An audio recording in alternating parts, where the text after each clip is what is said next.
이톤의 중국 이야기입니다.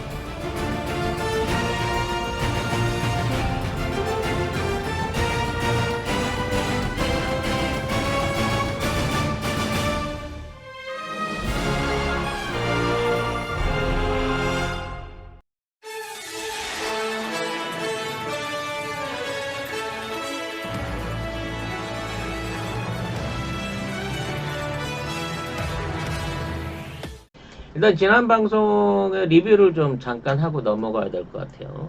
미사일 사거리 논란에 대한 사과를 좀 드려야 될 것 같습니다. 우리가 이제 2톤에 800km를 날아갈 수 있는 미사일을 개발했는데 이거는 탄두 무게가 1톤으로 줄면 1600km를 갈 수 있는 거고 500km로 줄면 3200km를 갈 수 있는 거다라고 얘기를 해야 되는데 거리는 킬로미터로 그리고 적재 탄두 중량을 킬로그램으로 설명을 드리면서 얘기를 했어야 되는데 전부 다 두리뭉실하게 킬로 해버리니까 못 알아들으셨다는 말씀이 있으셨어요. 그래서 또 그와 관련해 제가 또 800km에서 1600km로 늘어납니다라는 얘기를 하면서 160이라고 말실수도 했더군요. 네, 그때는 이제 제가 전혀 몰랐기 때문에 인식을 못했습니다. 그래 뭐 어차피 알아들으신 분은 대충 알아들으셨는데 오디오로만 들으신 분은 많이 헷갈리셨다고 하더라고요.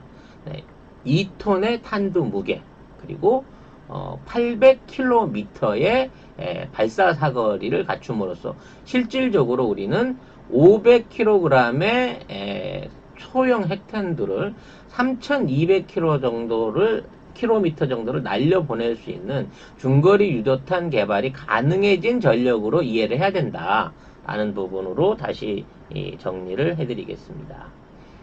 그리고 캐스퍼 장관의 이제 출신이죠. 자기의 고향집 거기서 왔었던 이제 레이시온이라고 미사일 전문 회사인데요. 제가 이걸 엘리시온으로 발음을 했더군요.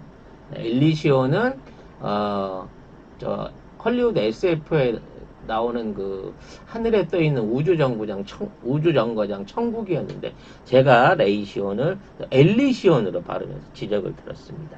네, 용서해 주시기 바랍니다. 네, 이런 거는 누가 체크도 못 해줘요 현장에서. 네.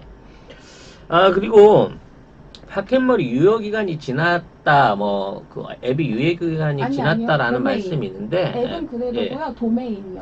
앱에 연결되어 있는 도메인이 한번 이렇게 주소가 바뀌면서, 이게 이제 깔아놓고 오래 안 쓰셨던 분은 그런 현상이 나온다고 합니다. 그래서, 쉽게 말하면 이제 파켓머리, 관리하는 조종회사를 변경하면서 도메인을 한번 변경을 줬는데 오래전에 쓰시던 거를 바로 들어가면 그럴 수 있거든요. 이렇게 업로드를 하시거나 지우고 새로 깔면 파켓몰은 여전히 존재합니다. 송작가 TV가 존재하는 이상 파켓몰은 계속 존재하는 송작가 TV의 최고 후원 기업이라는 거, 송작가가 직접 하는 회사라는 거 여러분들이 이해해 주시면 감사하겠습니다. 지난주 날씨 얘기를 수요일날 하고 난 이후부터 이제 목요일날부터 엄청나게 비가 왔죠. 네. 정확한 날씨 예측을 관상대도 못한, 기상대도 못한 걸 제가 해드렸어요. 네. 이게 결과적으로 따져놓고 보면 중국이나 일본한테만 집중됐던 호우들이 이제는 이제 대한민국 이 한반도 전체로 이게 확산되고 있는 과정이고요. 앞으로 태풍이나 물폭탄을 지속적으로 맞을 거기 때문에 방제 대비를 잘해야 된다는 말씀 드렸습니다. 그래서 강남에 피해 없을 거다 그랬는데 강남에 피해 나왔다라고 그래서 송 작가가 분명히 없다고 예언을 드렸는데 이게 왜 이런 얘기가 나왔지? 라고 해서 봤더니 2011년도 자료. 네. 우리 박 시장님 오기 전에 있는 자료와 영상들을 가지고 조작 방송을 냈더구만요. 그러니까 지금 기레기 언론들은 어떻게든 이 정부에 흠집을 내고 싶어서 이 날씨까지 피해 상황까지 조작을 하는 거예요. 근데 이 충청도에 지금 계속 일어나고 있는 피해는 뭐 때문이냐라는 질문을 받았습니다. 근데 이건 뭐냐면 도시하고 개발이 덜 된 산지하고는 좀 차이가 있는 거죠. 일상적으로 대한민국에 있는데 도시 기준한 그 하수, 우수 배수 처리를 보면요. 한 시간당 30mm 정도에 맞춰져 있어요. 그래서 시간당 30mm 이상이 더 오거나 하루에 총체적으로 100mm 이상의 호우가 오게 되면요. 도시가 갖고 있는 하수시설만으로는 해결이 안 되는 부분이 생깁니다.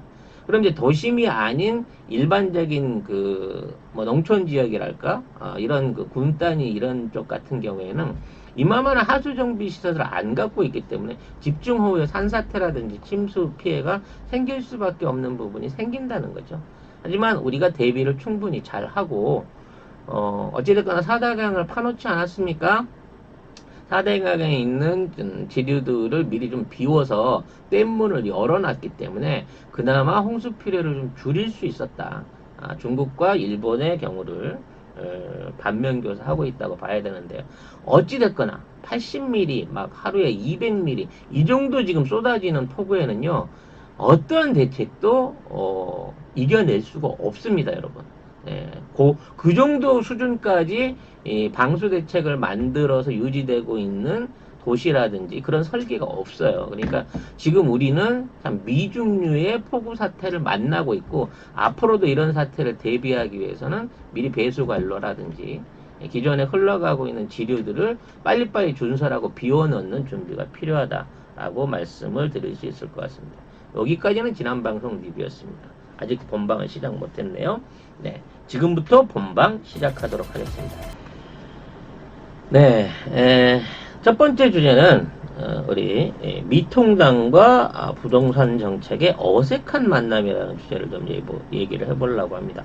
이제 부동산 3법이 통과가 됐고요. 뭐 추가 법안들도 이제 계속해서 국회에 계류돼서 통과가 될 건데 이걸 놓고 이제 미통당이 마치 자기들이 뭐랄까요 선량한 임차인 코스프레를 하면서 또는 무슨 주민들을 위해서 이제 노력을 하고 있는데 마치 이 정권이 이거를 막 포갑하고 자기들이 제대로 일할 수 있는 기회를 안 주고 법안을 막 날치게 한다 뭐 이런 얘기들을 하고 있어요. 근데 실제 내용을 들여다보면 전혀 그런 게 아니라는 거를 이제 우리 국민들이 이제 깨달아야 되는데 여기에 이제 언론 기레기들이 가세를 하면서 엄청나게 많은 거짓말들을 만들어내고 있다는 거죠. 그래서 이게 어떤 내용들인가라는 부분을 좀 얘기를 해보려고 합니다. 네, 임대차 3법 맞습니다. 네, 부동산 3법은 과거 2014년에 그러니까 주호영을 비롯한 그 당시 새누리당이었죠. 새누리당 의원들이 모여가지고 통과를 시킨 안이었고요. 그 당시에 찬성표를 던진 127명이 있었는데 이 사람들이 전부 다 당시에 새누리당 소속 의원들이었습니다. 이 의원들이 이 2명을 빼고 그러니까 49명이 강남 3구에 당시 아파트를 갖고 있었다는 거죠. 그리고 이런 재건축에 대한 특혜를 볼 수 있는 30년 이생된 아파트들 그러니까 이제 개발 제한도 늘릴 수 있고 또 그와 관련해서 집을 여러 채 신청할 수 있는 특혜를 받을 수 있는 의원들이 21명이나 됐었다고 합니다. 그 당시 지금 원내대표인 주호영 의원이 당시 22억 원이었던 반포동 아파트를 사서 45억으로 23억 이상을 해먹었다라고 하는 발표가 나왔어요. 근데 이게 뉴스를 전혀 안 타고 있죠. 네. 이런 내용들은 아예 뉴스를 안 올라오고 있는데 지금 23억은 올랐다고 하는 것도요. 이게 공시지가로 그렇다고 그럽니다. 실거래가로는 60억이 넘는 주택이라는 얘기가 있어요. 그래서 40억 이상의 차익을 봤다고 하는데 이 양반이 원래 이 부동산 투기에 관련한 굉장한 전문성을 보여주던 분이거든요. 그러니까 지금 2003년도에도 대치동의 음마 아파트를 취득을 해가지고 굉장히 많은 차익을 올린 적이 있고 부동산 3법 통과 직전 2013년에도 반포주공 1단지를 알고 미리 샀다는 거예요. 이건 내부자 정보 없이는 이해하기 힘든 부분이거든요. 이 이외에도 이현승, 그다음에 윤재호, 이제 이런 사람들이 전부 다 이번에 부동산 3법에 그 투기를 통해서 몇십억의 차익을 봤습니다만 이 부분에 대한 변명이 참으로 가증스럽습니다. 네. 자신은 죄가 없다. 내 아파트가 그렇게 가격이 오른 거는 문재인 정부가 잘못한 탓이다. 라고 얘기를 했다는 거죠. 그러면 그걸 팔아갖고 기부를 하든지 국가에 뭐 헌납을 하든지 반납을 해야 되는 게 이러한 정책을 거품문 물고 설명하는 정치인의 태도가 아닐까요? 네. 지금 그 아파트를 아까 말씀드린 대로 한 채뿐만 아니라 두 채 이상을 갖고 있을 것으로 추산이 되는데 이걸 딱지로 해서 팔았는지 쥐고 있는지는 알 수 없습니다만 본인이 그 당시 부당신 3법에 대해서는 그 분양가 상한제를 함으로 인해 갖고 공급이 줄어들면 집값이 더 오르기 때문에 자기는 그 당시에 찬성표를 당연히 던질 수밖에 없었다. 그리고 나머지 의원들도 당론에 따라서 이걸 통과시킨 거다 하고 자신들의 행위를 정당화하고 있어요. 근데 그렇게 돼서 부동산 가격이 올랐는데도 불구하고 여기에 대한 반성 내지는 여기가 투기인가 아닌가에 대한 이런 엄청난 재테크에 대한 결과에 대해서는 아예 입을 다물고 있고 언론도 이걸 안 쓴다는 거죠.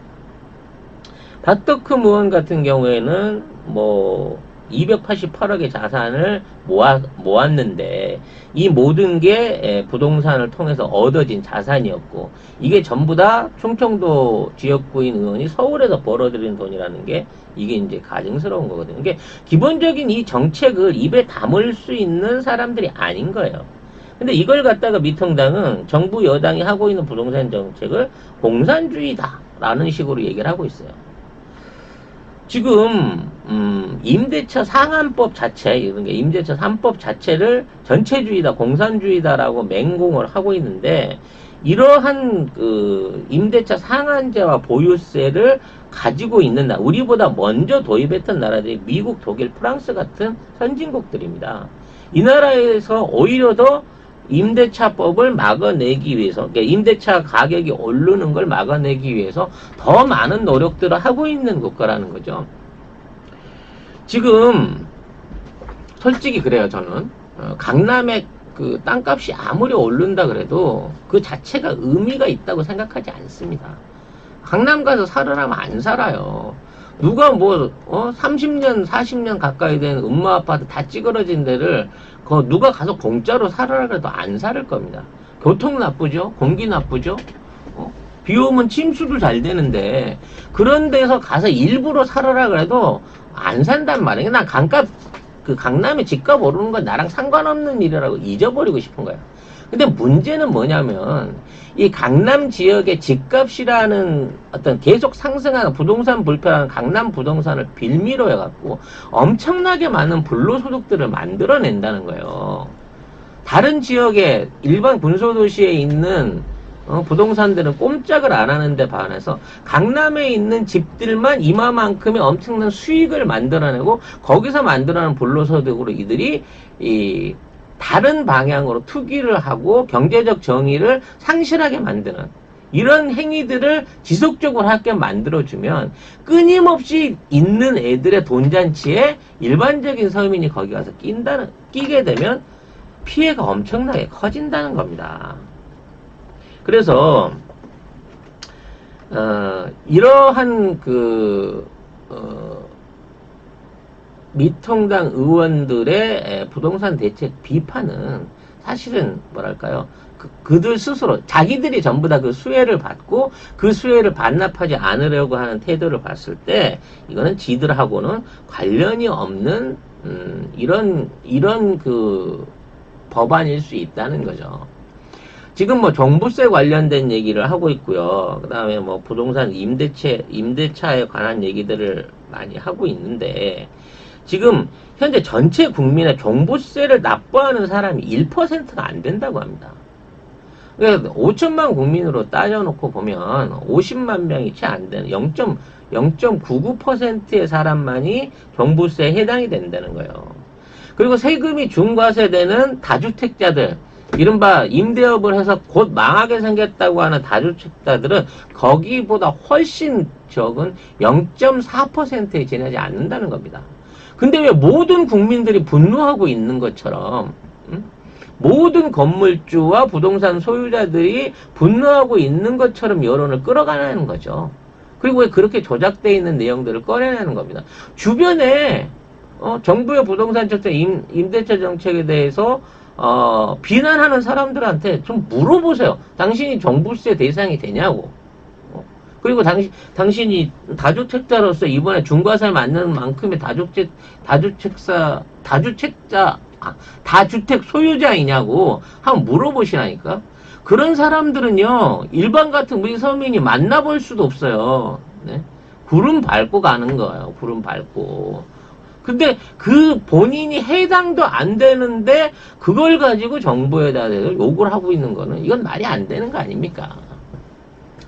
이번에 이제 임대차 3법을 통해서 앞으로 4년간 부동산, 그러니까 임대차 그 세금, 임대차 임대를 올리지 않게끔 보장을 받았어요. 정의당하고 합의를 안 했다 그래가지고 미통당이 정의당한테 야 너도 어차피 왕따야 우리랑 같이 정책 제휴하자 이렇게 얘기하는데요. 정의당 9년을 요구했어요. 네. 9년 동안 임대를 못 올리는 법안을 제안을 했단 말이죠. 근데 이건 너무하다 그래서 유예 기간을 4년으로 하고 시작이 된 거고 이와 관련해서 또 개정 절차들을 해서 만들어 갈 거란 말입니다. 근데 무슨 윤희숙 의원의 그 임대인 코스프레를 막 끌어올리면서 세기의 명년설이라고 해가면서 어차피 다주택자로 살다가 임차인, 임대인이 아니고. 원래 임대인이었는데 임차인으로 갈아탔더만 변신했더만. 그러니까 임차인 코스프레죠. 그러니까 다른 지역에다가 그 다주택 주고 임대놀이 하다가 지역구 때문에 강남에 세워져서 살면서 내가 여기서 쫓겨날까봐 엄청 걱정돼요. 저는 불쌍한 임차인이에요. 라고 얘기하는 사람들은 이거는 문제가 있는 거란 얘기죠. 그리고 더 기가 막힌 거는 서초구 전세예요. 서초구 전세. 서초구 전세. 이 부동산법이 필요한 이유는요. 이명박근혜가 임대차 사업 등록만 하면 보유세와 양도세를 모두 깎아줬어요. 그러니까 임대 사업을 하는 사람한테는 보유세와 부동산 그 양도세를 깎아주니까 부동산 투기하기 좋은 여건이 됩니다. 절세하기 좋은 여건이 돼서 너나 없이 아파트 사재기에 나섰고요. 거기에다가 BIS 조정이라 그래가지고 담보율을 거의 70%까지 올려줘 버리니까 자기 돈 없이 은행빚으로 갖고 계속해서 아파트를 늘려서 사는 식의 갭 투자라고 하는 이른바 변형적인 아파트 투자가 일어나면서 실수요자한테는 물건이 공급 안 되고 임대료는 막 치솟으면서 결과적으로 그 모든 물량이 돈 있는 애들한테 몰려가는 이러한 사안들을 만들어냈다는 겁니다. 이게 진정한 부조리인 거예요. 결국은 강남 아파트를 5채를 보유하고 있는 100억대 부자나 한 채를 내고 있는 아파트 5억, 10억짜리 한 채를 갖고 있는 사람의 어떤 그 재산 규모의 차이가 10배가 넘는데도 실제 보유세 차이가 거의 없는 상황이 만들어져 버린 거예요.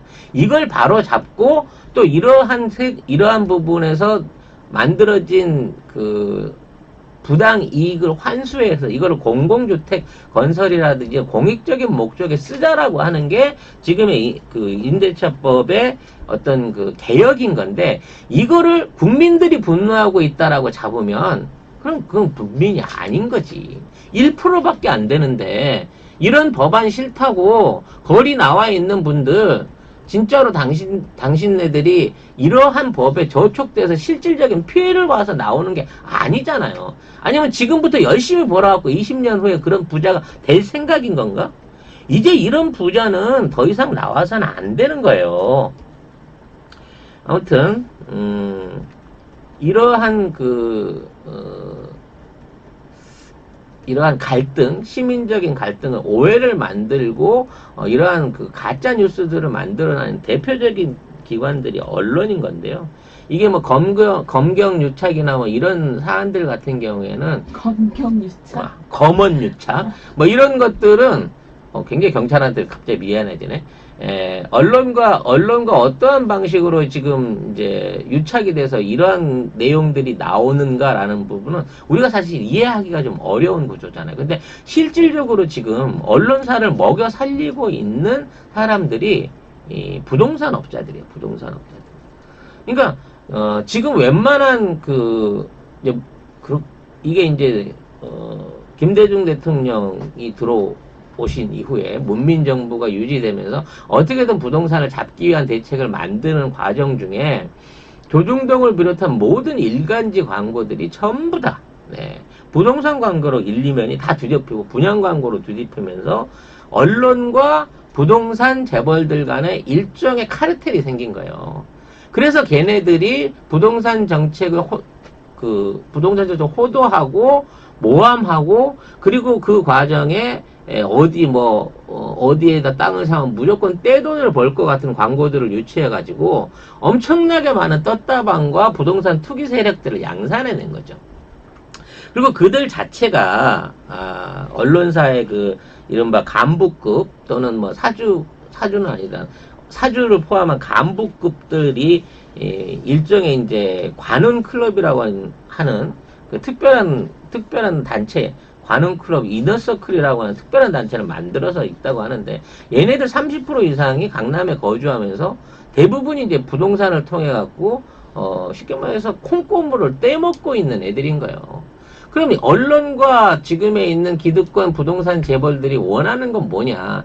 지금 이대로만 가자는 거야. 더 이상 건드리지 말고. 왜? 지금 이 법이 이명박근혜가 만들어놓은 부동산으로 돈 벌기 제일 좋은 법안인 거고, 제일 세금 안 내고 안전하게 재산을 증식할 수 있는 거고, 서민들한테는 자기 주택을 가질 수 있다는 희망 자체를 없애버리는 법이라는 얘기예요.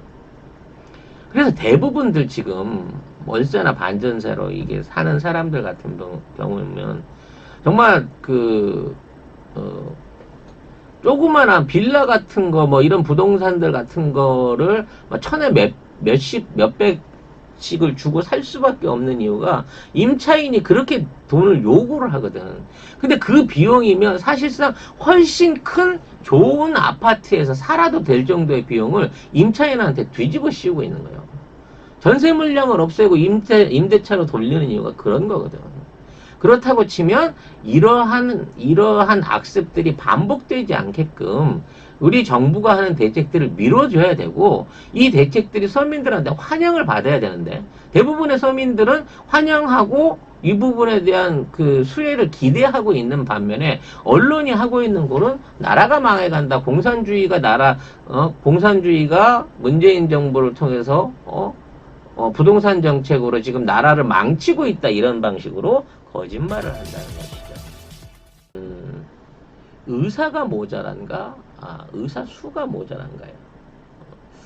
우리 말로 하면 모지르다라고 할 수 있는 그건 이제 순화시켜서 얘기를 한 겁니다.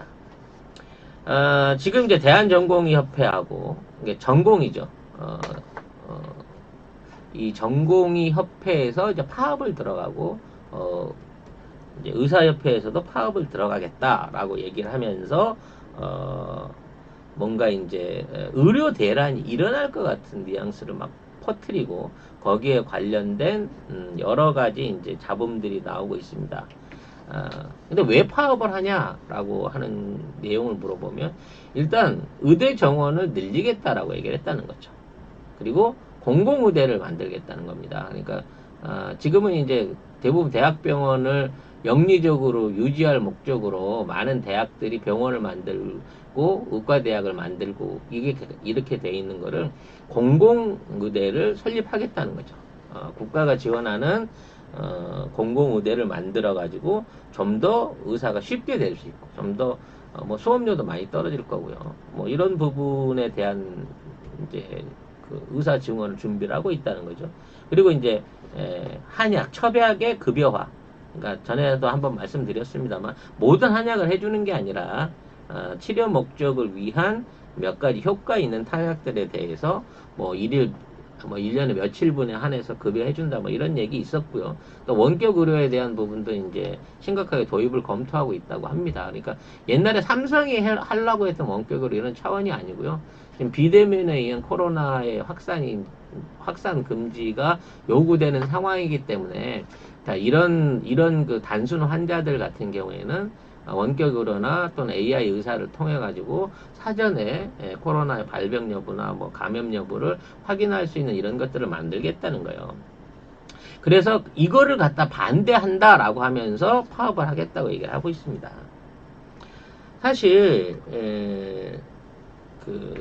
앞으로 의대 정원을 10년에 걸쳐서 4,000명 정도를 늘리고, 그러니까 늘리는 인원만 4,000명이에요. 1년에 4,000명 정도 의사를 더 만들고, 이 중에 이제 3,000여 명 정도, 약 4분의 3을 지역, 그러니까 지금 이제 모든 병원들이 대도시에 몰려 쏠림 현상을 이루고 있으니까 지역 보건소라든지 뭐 분소 같은 데는 의사들이 없잖아요. 그래서 이런 데서 의무적으로 종사할 수 있는 지역 의사들을 양성하겠다는 거죠. 그러니까 좀 보면 중국도 이런 제도를 많이 쓰기는 합니다만 지역에서 어느 정도 근무를 하면 이제 병원을 차릴 수 있는 그 면허를 주거든요. 중국 같은 경우에는. 그래서 지방의 의사들을 유치하고 그 사람들이 나중에 그 실적을 가지고 나중에 개업으로 이제 전환하게 되는 이런 제도를 조금 벤치마킹 한 건데, 우리가 왜 이런 게 필요하냐면 아까 말씀드린 이제 지역으로 가려는 의원들이 적기 때문에 그런 것도 있고요. 그 다음에 이제 앞으로 이 예방적인 의료가 필요합니다. 특히 코로나 같은 경우에는 코로나 증상에 대한 어떤 감염증이라든지 이거에 대한 관리가 필요하기 때문에 지역 보건소가 활성화돼야 그만큼 지역에도 의료 혜택이라든지 코로나 사전 방역이 가능해지는 부분이 있어서 여기에서 수요가 늘어날 걸로 보고 국가가 미리 준비를 하는 거예요. 근데 이렇게 되면 의사 수가 늘어남으로 인해 가지고 나중에는 경쟁이 심해져 갖고 의사들 자체가 영업이 안 된다라는 이유로 파업을 하겠다고 합니다. 근데 저는 하는 거 좋다 이 말이에요. 민주주의 국가에서 버스 기사도 파업하고 택시 기사도 파업하고 공무원들도 파업하는데 선생님들도 하는데 의사라고 하지 말라고 할 수 없잖아요. 근데 과연 이들이 얼마만큼의 참여를 가지고 마치 이제 모든 의료 행정이 멈춰버릴 수준으로까지 파업을 단합해서 할 수 있느냐는 거지. 수련이 전체적으로 뭐 15,000명이 좀 넘는 수준이라고 해요. 이 사람들이 일시에 다 그만둔다고 하면 정말 병원이 돌아가긴 하겠지만 진료라든지 치료 과정에 상당한 뭐 어려움을 겪을 수 있다. 그래서 각 의료 병원들이 파업을 할 거냐 말 거냐라고 조사도 하면서 뭐 얘기도 해 가면서 회유도 하고 뭐 준비를 하고 있다고 합니다만 저는 못 한다고 봅니다. 만일에요, 의사협회에 소속되어 있는 사람이 이 사람들이 파업을 하잖아요. 파업을 한 건 좋아. 근데 아무런 티가 안 나네? 파업을 했는데도 불구하고 정상적인 의료 행정이라든지 치료가 이루어지는 상황이 생기면, 의사가 생각보다 그렇게 하는 일이 많지 않구나라는 역풍을 맞게 될 가능성이 커져요. 네. 물론 의료의 부실화라든지 장기적인 면에서 의료 인력을 충분히 확보하는 건 중요합니다. 우리나라가 OECD 전체적인 의료인들 수에 비하면 한 2.4명 정도 된다고 그래요. 1,000명 단위로. 근데 여기 한 3.5명 이상이 돼야 된대요. 1,000명당. 그러니까 우리가 한 명 정도는 이제 모자란 거야. 인구 한 명당 머릿수가 한 명 정도는 모자라다는 거죠. 근데 이런 와중에도 우리나라의 의료 체계가 워낙 집중화가 잘 돼 있고, 이 사람들이 이 병원하고 접촉할 수 있는 동선이 짧아요. 물론 지역에서 이제 중증 환자를 보기 위해서는 뭐 한 달씩 예약해서 봐야 되는 뭐 이런 경우도 있기는 있습니다만, 가벼운 질환이라든지 초기 질환 같은 경우에는 거의 내가 병원 찾아서 가려고 그러는데 한두 시간 이상 걸릴 수 있는 지역이 거의 없잖아요. 그러니까 이런 효율성들이 대한민국이 갖고 있는 의료 인력의 효율성들이 지금 이거를 뒷받침하고 있는 거라는 거죠. 하지만 전반적으로 봤을 때는 전체적인 의사라든지 예방의학이라든지 앞으로 감염증 확대해서 수용될 수 있는 인력을 생각하면 앞으로 늘려가는 게 맞다는 겁니다. 그리고 그거를 고비용의 부담을 통해 가지고 막 의과대학의 이런 증설보다는 공공의료와 공공의대를 통해서 만들려고 하는 국가의 계획을 얘네들이 반대하는 거죠. 결과적으로 자기 밥그릇 싸움이라는 거예요. 그래서 뭐 얘기는 그래요. 10년 동안 근무시키는 건 좋은데 근무하고 난 다음에 다 서울에다 개업하는 거 아니냐? 사실 이건 굉장히 심각한 문제이긴 해요. 대부분의 병원들이 이제 고비용화가 되면서 그리고 그 인구가 많은 지역에 집중적으로 모이게 되다 보니까 서울이나 뭐 대도시 주변에 병원만 되고 시골 의원들은 다 망한다 이런 얘기들이 있거든요. 근데 이것도 일본이 만들어낸 폐해랑 마찬가지인 거예요.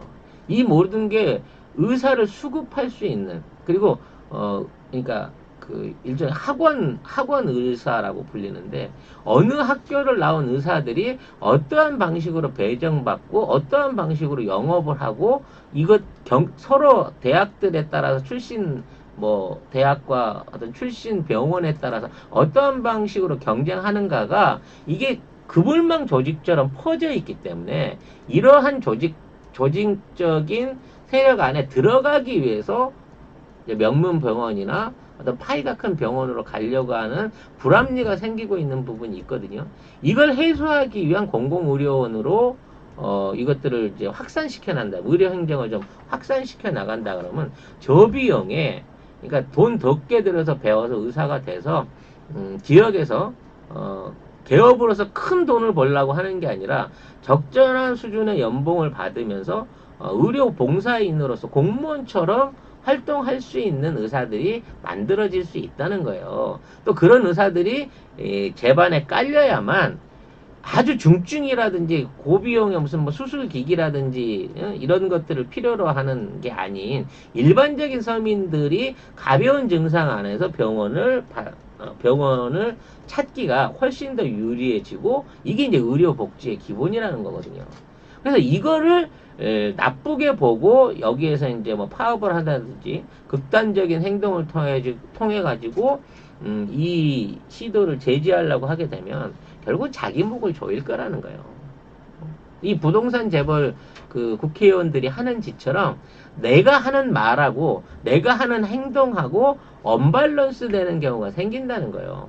자기들은 환자의 안전을 위해서 그런데 질 좋은 의료를 서비스하기 위해서 그렇다는 거야. 그러면 시골 병원은 다 나쁘고 시골 의사는 다 나쁘고 지방대 나온 의사는 다 무능하다는 얘기밖에 안 되는 거잖아요. 그런 식으로 이론을 끌어가서는 안 된다는 거지. 그리고 전공의 중에 몇 명이나 참여를 할 줄 알고 의사협회에서 몇 명이나 이 파업에 참여할 줄 알고 함부로 파업을 언급을 해요. 사실 전공의들은 모르겠지만 의사협이 이번 코로나 사태에서 얼마나 국가의 반기를 들고 여기에 대해서 문제를 제기하고 협조 안 했는지 우리 뻔히 알고 있잖아요. 근데 의사협회에 사실 전폭적인 도움 없이도 의사들의 자발적인 지원을 통해 가지고 이 코로나를 극복하고 대구 경북 지역의 그 지역 감염들 이겨내는데 우리 국민들 우리 진짜 의사분들이 노력해가지고 결과를 만들어냈잖아. 그럼 이제 아닥해야지. 니들이 그만한 영향력이 없어. 니들이 파업한다고 국민들이 관심 갖지 않아. 니들이 파업해도 지금 의료 서비스가 멈추지 않는다는 거예요. 그런 부분을 좀 알고 있었으면 좋겠어요. 근데 이런 과정 중에 대구 지역에서 그 대구 간호사 한 분이 1인 시위를 하고 계세요. 대구 동산병원에 근무하신다고 하는데 대구시청 앞에서 이제 1인 시위를 하고 계시대. 이분이 하는 이유가 뭐냐면 코로나 그 전파 때문에 많은 의료인들이 대구에 집중적으로 많이 갔어요. 자발적으로든 파견을 받아서든. 그 병원이 안철수 의원 그 병원. 예. 그래서 여기에 이제 외지에서 파견을 갔던 의사들 같은 경우에는 이른바 이제 그 특근 수당이라 그래야 되나? 아무튼 그냥 목숨을 걸고 의료 그 어려운 상황을 이겨내는 데 있어 의료 봉사를 했잖아요. 그래서 이 파견 의료진들 거의 전원에게 정상적인 수당들이 다 지급이 됐다고 그래요. 근데 정작 파견이 아닌 대구 지역에서 살고 있고 대구에서 가장 오랫동안 의료 봉사를 했었던 대구 지역에 있는 의료진에 대한 수당은 전혀 지급이 안 됐다는 겁니다. 철순의 병원이 아니고요. 안철수 의원이 봉사 갔던 그 병원이라는 뜻이에요. 그렇지. 그 동산병원 저 부원장인가 그분이 그 철순회당 그 비례대표 순번도 받고 그랬잖아. 그렇구나. 네. 그래서 아무튼 뭐 그건 중요한 건 아니고 아무튼 대구 지역에 있는 분들이 오히려 역차별을 받았다는 거죠. 근데 이게 뭐 때문이냐라고 이걸 챙겨보니까 애초에 대구 쪽 의료진에 대한 그 수당 지급 같은 거를 대구시가 아예 생각지도 안 하고 있었다는 거야. 지급에 대한 예산을 준비를 안 했기 때문에 다른 시도에선 이걸 지급을 했는데 대구시는 아예 신청조차도 안 한 거지. 추경 예산 안에다가. 그만큼 이거를 챙길 만한 뭐랄까 배려가 없었던 거지. 1차적으로. 두 번째는 뭐냐면 이 예산을 확보하지 못했다고 하더라도 지급할 수 있는 여력이 얼마든지 있었단 말이야. 대구지역 특별고 부분도 1,400억 이상이 나갔는데 그중에 900억 거의 1,000억을 못 써가지고 지금 이걸 지금 반납해야 될 입장에 있는 거거든요. 그러니까 그런 비용을 전환해가지고 대구시가 집행을 하고 선집행을 하고 그와 관련한 내용을 보고서 처리를 하거나 전용해달라고 보고서 처리하거나 아니면 내년 예산대 신청해서 다시 되갚는 형태로라도 얼마든지 운영할 수 있는 여지가 있단 말이에요. 행정적으로. 근데 대구시가 그걸 안 한다는 거야. 이분들 생각에는. 그러니까 도지사죠. 아니, 도지사가 아니라 그러니까 시장이죠. 훌륭한 권시장인 거예요. 심지어는 대구 지역을 포함한 이제 그 대구 지역을 포함한 의료병원 안에 이런 그 특별 수당 말고 그 병원 자체를 지원하기 위한 수당이 300억 이상이 지급이 됐다고 합니다. 그래서 다 나눠 받았어요. 병원은. 그러니까 병원 이사장 그러니까 병원 주인들한테는 이 300억 넘는 예산을 나눠 가지고 지급을 했는데 이걸 받아서 병원이 다시 밑에다 내려줬냐? 아니지. 지들만 그냥 써버린 거예요. 그래서 운영 자금으로 그냥 들어가 버린 거야. 이런 상황을 만들어 놓고 지금 있는 상황에서 우리는 잘 모른다. 정부에서 추가로 돈을 준다고 하면 그때 가서 지급을 고려해 보겠다라는 게 대구시의 입장이라는 거지. 네. 이러면 진짜 모지된 거예요. 근데 너무 뻔뻔한 게 그 시장 쪽 입장 인터뷰를 했어요. 정부 쪽에서 돈이 내려올 때까지 기다리고 있다고 인터뷰를 했어요. 자, 문제는 또 이런 거예요. 그 전체 수당이 이 220억 정도가 필요하다고 합니다. 대구 지역 의료진들한테 돈을 주려면. 근데 120억 정도는 있대요. 근데 나머지 한 100억, 한 102억 원 정도가 부족하다는 거야. 그러면 일단 절반이라도 먼저 줘야 될 거 아니야.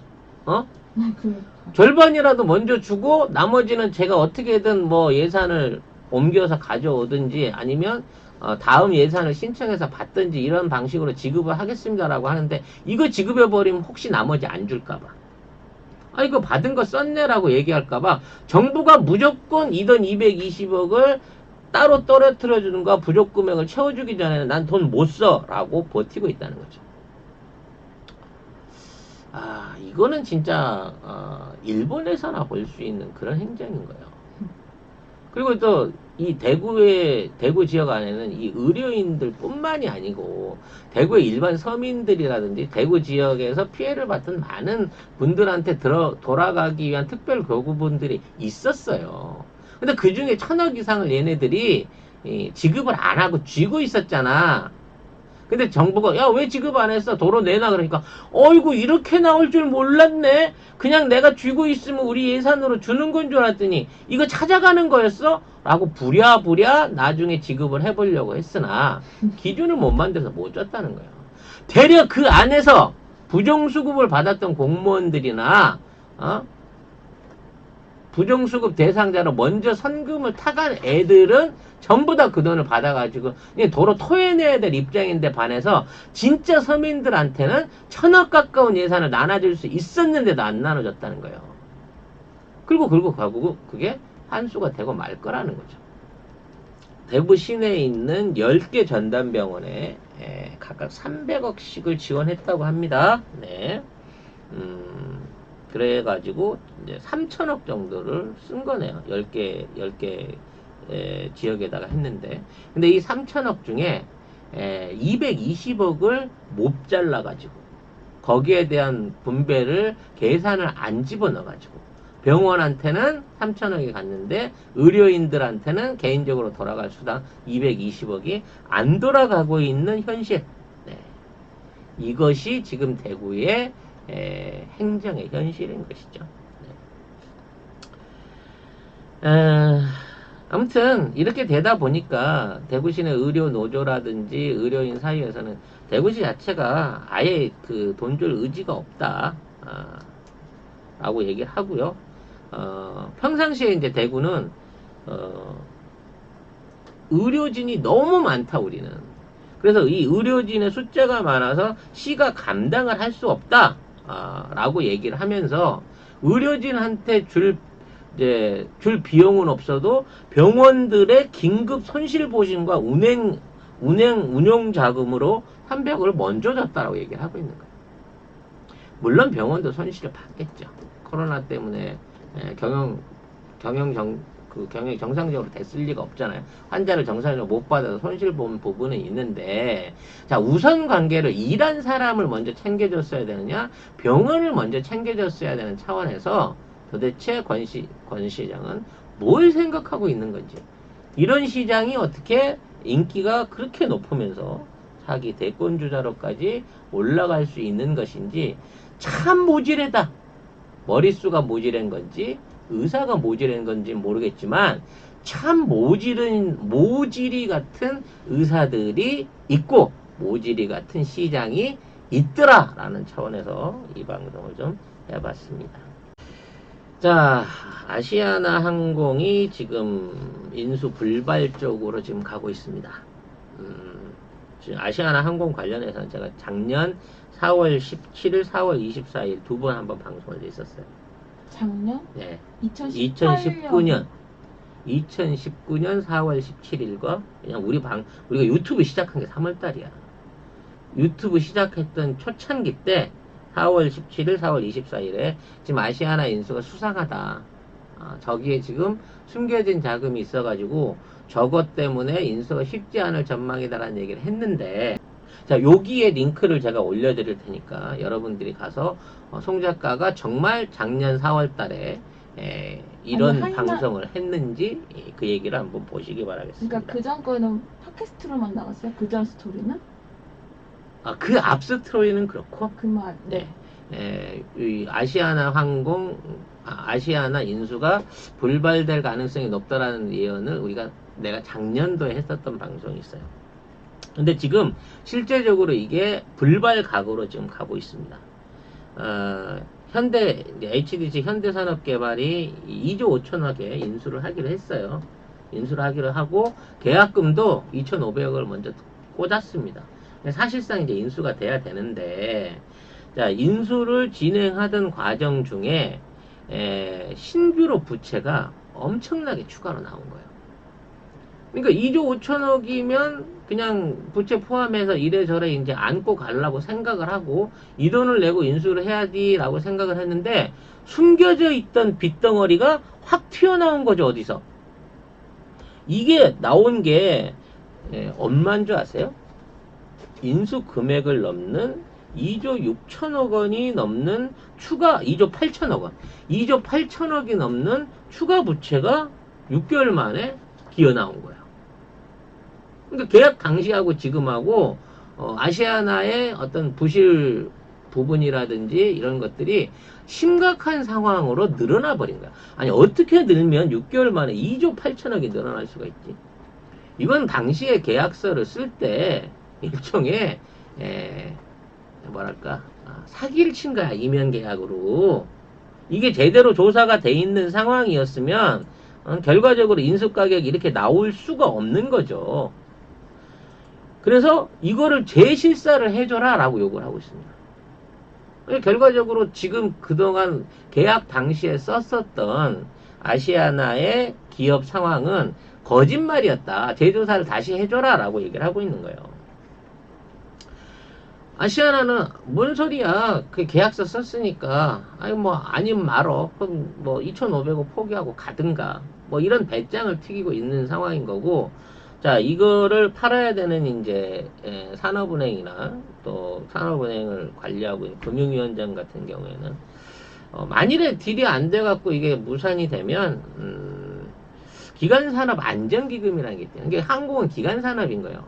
자동차, 조선 뭐 이런 것처럼 우리나라의 그 국제 기간 사업 중에 하나이기 때문에 이 기간 산업 안전 기금을 통해 가지고 인수 이게 그 최대 주주가 어차피 산업은행 일대 주주가 산업은행이니까 산업은행 주식을 인수를 해 가지고 결과적으로는 정부가 최대 주주가 돼 갖고 이거를 국유 기업화할 수 있는 국가가 운영할 수 있는 공기업화 할 수 있는 방안도 검토할 수 있다라고 엄포를 주고 있는 거예요.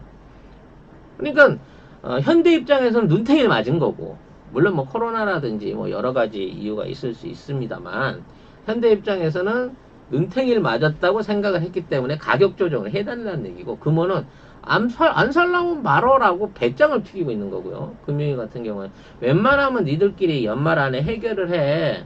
안 그러면 그냥 우리가 끼어들어서 공기업화 해버린다? 뭐 이런 식으로 지금 얘기가 가고 있는 거예요. 저는 이제 공기업화는 절대적으로 반대를 합니다. 네.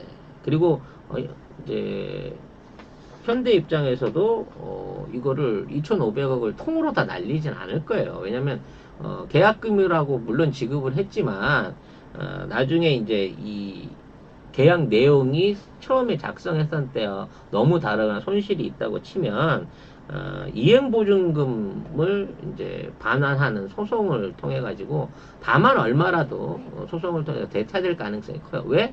지금 재무제표라든지 부채 상황 같은 것들을 성실하게 공개를 안 한 게 드러나고 있으니까 이런 부분 안에서 일부 계약금을 되찾을 수도 있을 것 같습니다. 자, 문제는 1년 전에 방송했던 것처럼 그럼 왜 이런 불합리한 인수가 이루어졌느냐라는 부분을 간단하게 오늘 다시 설명을 해드리고 싶은 거예요. 그러니까 위에 올려놨던 링크처럼 왜냐면 라이브 때는 링크가 안 올라옵니다. 예, 편집되는 방송에서 링크가 올라오는데요. 아무튼 이러한 방송 그 내용들이 왜 문제가 생겼느냐, 그거는 중국의 하이난 그룹이 이 금호 아시아나에 엄청나게 많은 돈을 빌려줬기 때문입니다. 이 하이난 항공은 참 뭐랄까요, 참 내가 보기에는 전우치 같은 기업이랄까. 아마 세계 기업 역사상 이런 기업은 없을 거예요. 하이난 지역은 섬입니다. 여러분 아시죠? 하이난도에 있는 섬인데 이 하이난 안에 항공사가 필요하다라고 하는 일종의 이제 그 지역의 여론이 있었겠죠. 그래서 당시 하이난 항공 창업자가 정부한테서 약 15억을 빌립니다. 이게 지방정부한테서 15억을 빌려갖고 회사를 일단 차려요. 근데 이게 이제 100% 현금 준 것도 아니야. 사무실 건물을 포함한 한 그 15억 정도를 대출을 받아요. 이게 사무실로 쓸 건물 하나 주고 초기 운영 자금 주고 자본금 집어넣고 주고 하고 15억을 빌려요. 이거 갖고 뭐가 되겠어. 근데 이 사장이 재주가 기가 막힌 사람이야. 이 93년도 얘기인데 어디 가서 한 450억을 빌려갖고 비행기를 한 2대 사옵니다. 그래서 진짜 항공사를 차려버려요. 그러니까 지자본 하나도 없이 정부한테서 지원받은 돈하고 빚을 내가지고 비행기 2대를 사서 항공사하고 시작을 하게 된 거죠. 문제는 이 하이난 항공이 이제 시진핑 정권이 들어서기 시작하면서부터 엄청나게 많은 외부 차입을 받아들이기 시작합니다. 받아들이는 돈이 물경 100조 원이 넘는 돈을 외부 차입으로 끌어들입니다. 그래서 이 돈을 가지고 이른바 이제 고만고만했던 지역 항공사들부터 사들이기 시작해요. 그러니까 하이난 항공이 지역의 다른 민항 항공사들을 통폐합해서 사들이기 시작한 거죠. 그리고 나중에 이제 이러한 방식으로 회사 규모를 넓혀 나가면서 차입금 100억 중에 100조 중에 100억이래요. 100조를 빌린 중에 한 45조 원 이상을 해외에 있는 부동산이나 해외 기업들, 리조트들을 사들이는 데 쏟아붓기 시작합니다. 대표적인 힐튼 호텔 체인을 사들인 거죠. 그리고 해외에 있는 여러 가지 기업들을 사들입니다. 무려 51개의 M&A를 진행을 합니다. 이게 상전벽해인 거예요. 이게 한 불과 20년 전에 15억으로 만든 시골 항공사가 갑자기 20년 만에 정권이 바뀌었다 그래서 막 떼돈이 굴러 들어와. 그래서 그 돈으로 가지고 항공사를 인수해서 지금 중국의 4대 항공사로 성장하는 것도 모자라서 남는 돈으로 부동산과 리조트 각종 연관되어 있는 기업들을 다 사들인다는 거야. 근데 이게 정상적인 경영으로 가능한 것인가라는 의구심을 받을 수밖에 없는 구조가 있었다는 거죠. 이런 와중에 금호아시아나가 끼어듭니다. 금호아시아나가. 그래서 금호아시아나가 당시에 굉장히 어려웠어요, 재정적으로. 이제 그 당시에 이제 그 기업의 어려움을 이기기 위해서 또는 이제 그 형제의 난을 극복하기 위해서 그때 금호아시아나 회장이 꼭 필요로 했던 주식이 이 금호산업이라고.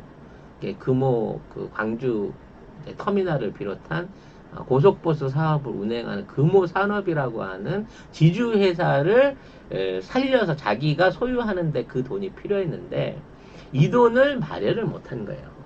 근데 이 돈을 나중에 알아보니까 하이난 항공이 대줍니다.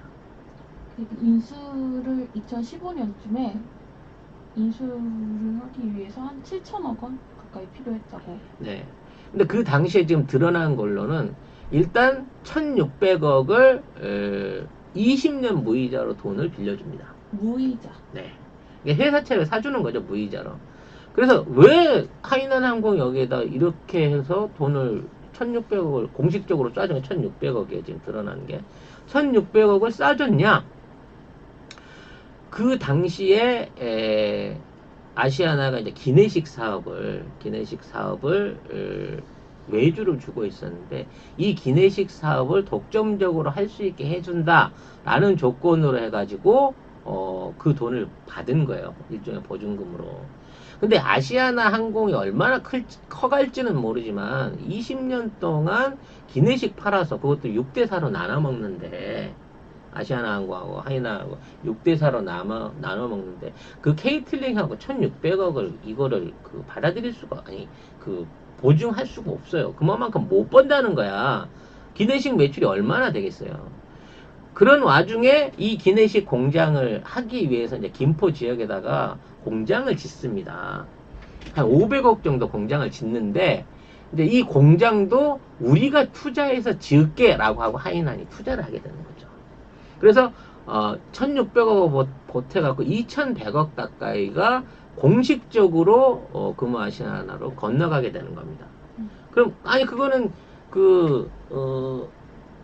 500억 같은 경우에는 이제 실제적으로는 돈을 준 게 아니라 자기가 선투자한 거니까 그건 금호랑 필요 없지 않나요? 라고 물어볼 수 있는데요. 이 공장을 시행하는 시행공사를 다시 금호한테 되돌려줘요. 그러니까 케이터링용 식당을 짓는 데 들어가는 공사비 500억을 투자를 하이난이 하고 그 공사를 금호산업한테 다시 공사비를 돌려준 겁니다. 그러니까 500억 돈이 또 들어온 거죠. 공사비 용도로. 그래서 2,100억을 받았고 그걸로 해갖고 공장을 지으려고 했어요. 짓고 있었습니다. 4월달 완공을 앞두고 있었는데 3월달에 이 공장에서 불이 나버린 거죠. 그래서 정상적으로 계약 이제 먼저 했던 계약이 납품되고 이 하이난 항공에서 납품해야 되는 시기에 이제 기내식을 대줄 수 없는 상황이 생겨버리다 보니까 기내식 대란이 일어난 거예요. 하지만 이거를 대체하기 위해서 다른 업체한테는 계약을 못 주는 겁니다. 왜? 1600을 이미 받았으니까. 그래서 금호 타이어의 중국 그 뭐 스타그룹 인수부터 시작을 해가지고 하이난 항공이 어떠한 형태는 알게 모르게 금호 아시아한테 줬던 금액은 그 당시에 저는 한 4천억 정도는 넘어간 것 같다라고 예상을 했었습니다. 그때 그 기내식 문제 때문에 그 기내식 업체 사장님도 자살하고 그랬었잖아요. 그렇죠. 기내식을 못 대줘갖고 그런 납품업체, 납품업체 사장님 뭐 불행한 경우를 겪은 적도 있습니다만 아무튼 이렇게 기내식 사업이 표류하게 될 이 시점에 중국에서도 하이난 항공에 대한 일종의 변화가 생깁니다. 폭로가 일어나기 시작해요. 하이난 항공의 실질적인 사주가 그 당시 랭킹 뭐 2위라고 할 수 왕치산 전 기후위원장의 아들이다. 이런 얘기가 있었어요. 그도 그럴 게 하이난 항공의 실질적인 대주주가 30대 젊은이 두 사람이었고 이들이 51% 이상의 주식을 실제로 갖고 있는 실소유주였는데 얘네들의 정체가 안 밝혀진 거예요. 그러니까 하이난 항공의 최대 주주가 30대 젊은이인데 얘네들 둘이서 딱 갖고 있는 게 51%야. 근데 이게 아무래도 왕치산 아들 거가 맞는 것 같다라고 하는 의혹들이 돌기 시작한 거예요.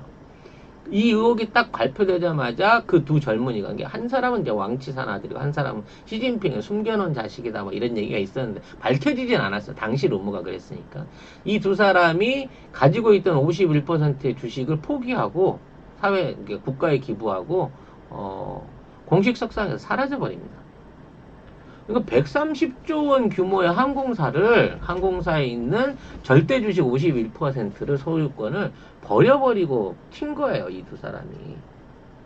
물론 하이난 항공의 이제 그 회장이 왕치산의 고향 선배다라고 하는 연관관계는 원래부터 있었습니다. 그렇기 때문에 늘 이게 관계를 주목받아 왔었는데 나중에 이런 소유 관계에 대해서 구원구이라고 미국에 망명했던 이 전 그 정치 브로커가 이러한 의혹들을 던져내기 시작하면서부터 이게 이제 인터넷에 대서특필되기 시작한 거예요. 공교롭게 이러한 의혹이 시작되고 한 달이 못 돼서 하이난 항공의 모든 자금을 관리했던 자금관리 책임자가 프랑스 파리에서 의문의 실족사로 사망을 하게 됩니다. 그러니까 재정 관계를 담당하고 있던 사장이 갑자기 죽어버린 거예요. 그러면서 하이난이 갖고 있던 모든 부동산과 자산들에 대한 매각 조치가 이루어지기 시작합니다. 근데 그 죽음이 좀 이상해.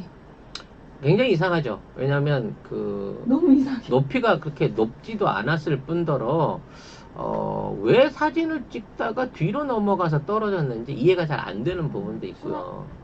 뭐 조금 음모론 연장선으로 가자면 그 당시에 이제 이 사건을 조사하던 인터폴의 수장이 중국 사람이었는데 이거를 본격 조사하기 직전에 중국으로 불려 들어가고 체포가 돼가지고 그 자리가 공석이 됐다라고 하는 또 이런 연관관계 루머들이 있습니다. 그러니까 뭔가 중국 정권의 어떤 핵심을 관통하는 하이난 항공이 이제 완전히 무너지는 상황이 생긴 거고요. 그때 이후로 금호 아시아나의 경영과 어떤 실적이 급격히 떨어지기 시작한 거죠. 즉, 더 이상의 탄을 쏴줄 수 있는 배경이 사라져 버린 겁니다. 하이난 항공이라고 하는. 이렇게 돼서 결국은 금호가 부도가 나게 된 상황, 부도는 아니고 매각으로 넘어가게 된 상황인 건데, 자, 우리나라에서 금호에 대한 인수 조건이 매우 이상했어요.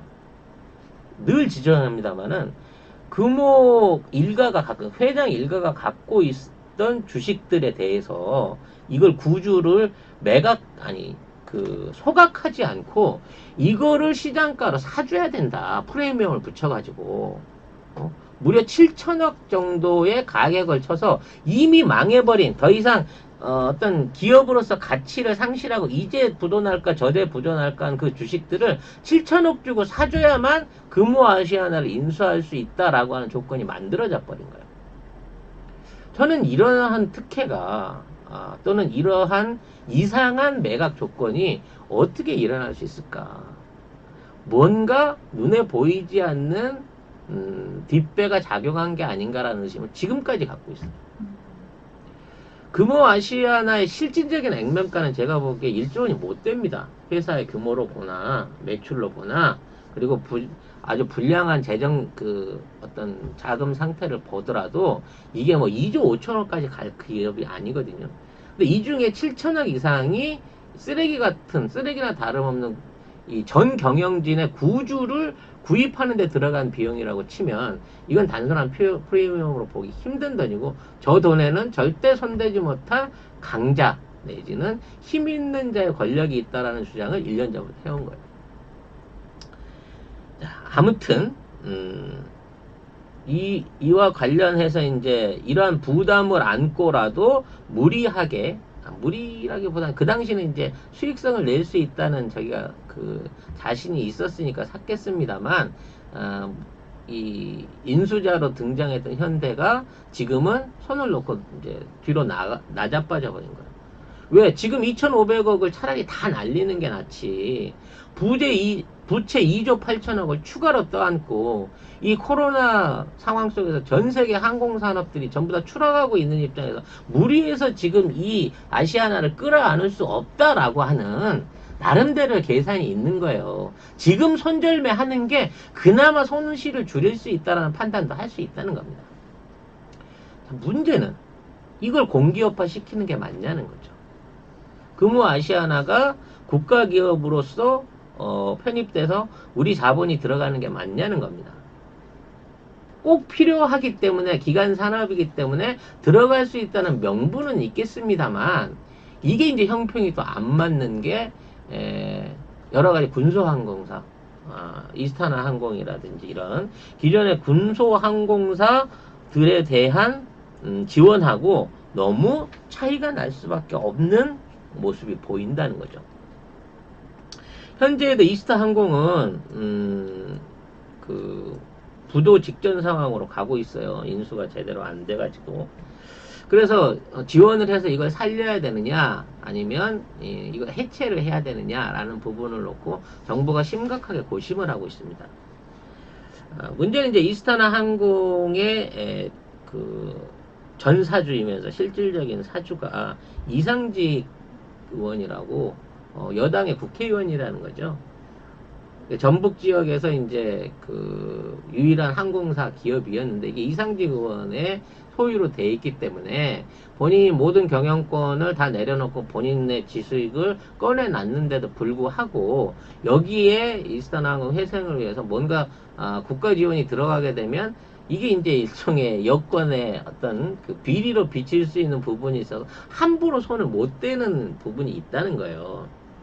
근데 만일에 이거를 손을 안 대고 이대로 둬서 부도가 나게 되면 한 1,600명이 넘는 이스타나 임직원들은 그냥 직장이 날아가는 거잖아요. 물론 직장이 날아가도 뭐 고용안정기금 같은 데서 3개월 정도 이렇게 퇴직금을 포함한 일종의 그 급여를 받아서 정리할 수 있는 건 있습니다만 그 기금을 받기 위해서는 회사가 날아가야 되거든요. 그래서 이스타나를 살리는 데는 정부가 전혀 지원을 안 하면서 그냥 이스타예요. 이스타항공을 살리는 데는 지원을 안 하면서 아시아나를 살리기 위해서 그 돈을 수조 원대의 돈을 들어가는 건 이건 불합리하다라고 하는 일종의 이제 여론이 조성될 수 있다는 거죠. 네. 근데 저는 이게 이제 어떻게 처리가 될지는 모르겠습니다만은 현재 우리나라의 그 항공 수요가 많이 줄고 있는 게 사실이고요. 지방에 있는 이제 군소 여행사 같은 경우에는 국내선만 현재 돌리는 것 같고는 절대 수익을 낼 수가 없습니다. 지금 상황에서. 코로나가 이제 회복이 되고 어떤 가까운 중국이라든지 뭐 일본이라든지 북한으로 갈 수 있는 노선들이 이제 회복이 되거나 증설이 되거나 하는 방식으로 해서 지역 간 교류가 활성화될 수 있다 그러면 지방 항공사가 충분히 살려낼 수 있겠습니다만, 최소한 그런 보장이 없는 상태에서 지금 항공산업에 돈을 쏟아붓는 거는 조금 시기가 안 맞는다는 거지. 지금 있는 상황에서 뭐 무급이든 유급이든 항공 상황이 살아날 때까지 길게 보고 지방의 군소 항공사들은 좀 살려주는 게 낫습니다.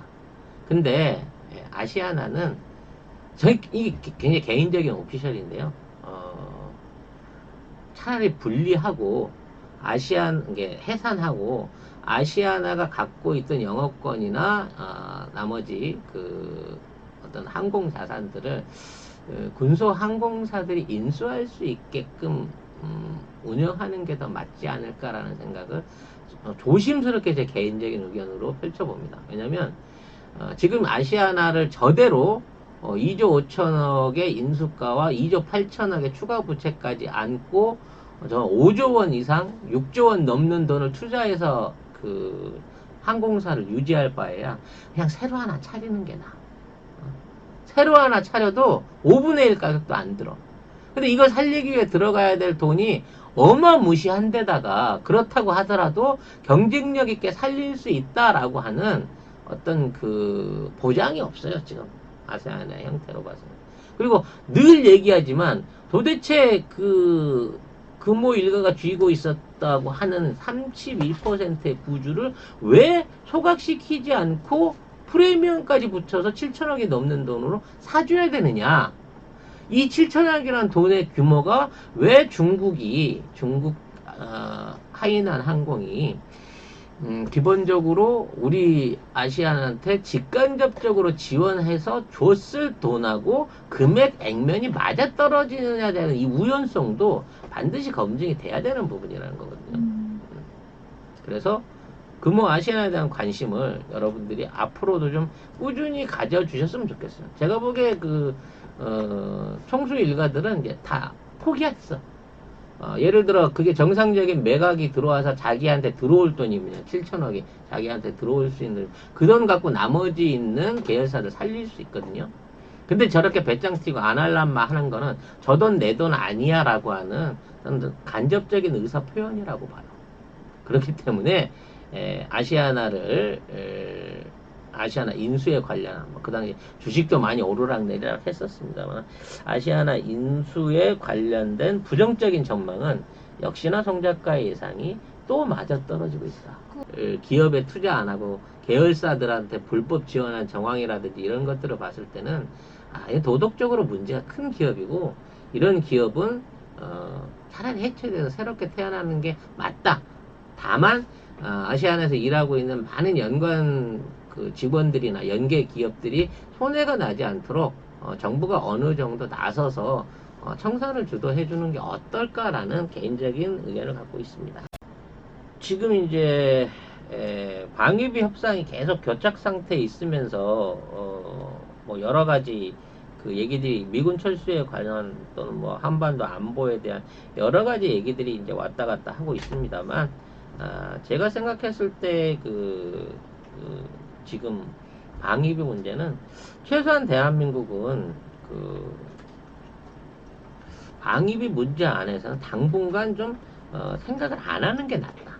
한 발짝 물러서서 기다리는 게 훨씬 더 유리할 수 있다라는 생각을 해보게 됩니다. 그래서 그런 류의 이제 말씀들을 자주 드렸는데, 도나 웰턴이라는 사람이 일본하고 관계가 좋기 때문에 저는 이제 이건 일본을 위한 전방 배치를 한 거고, 한국은 어떻게든 지금 있는 상태에서 버티게 되면 기존의 동결이나 우리 대통령이 제시한 1조 3천억으로 해결이 될 수 있는 카드가 많습니다, 여러모로.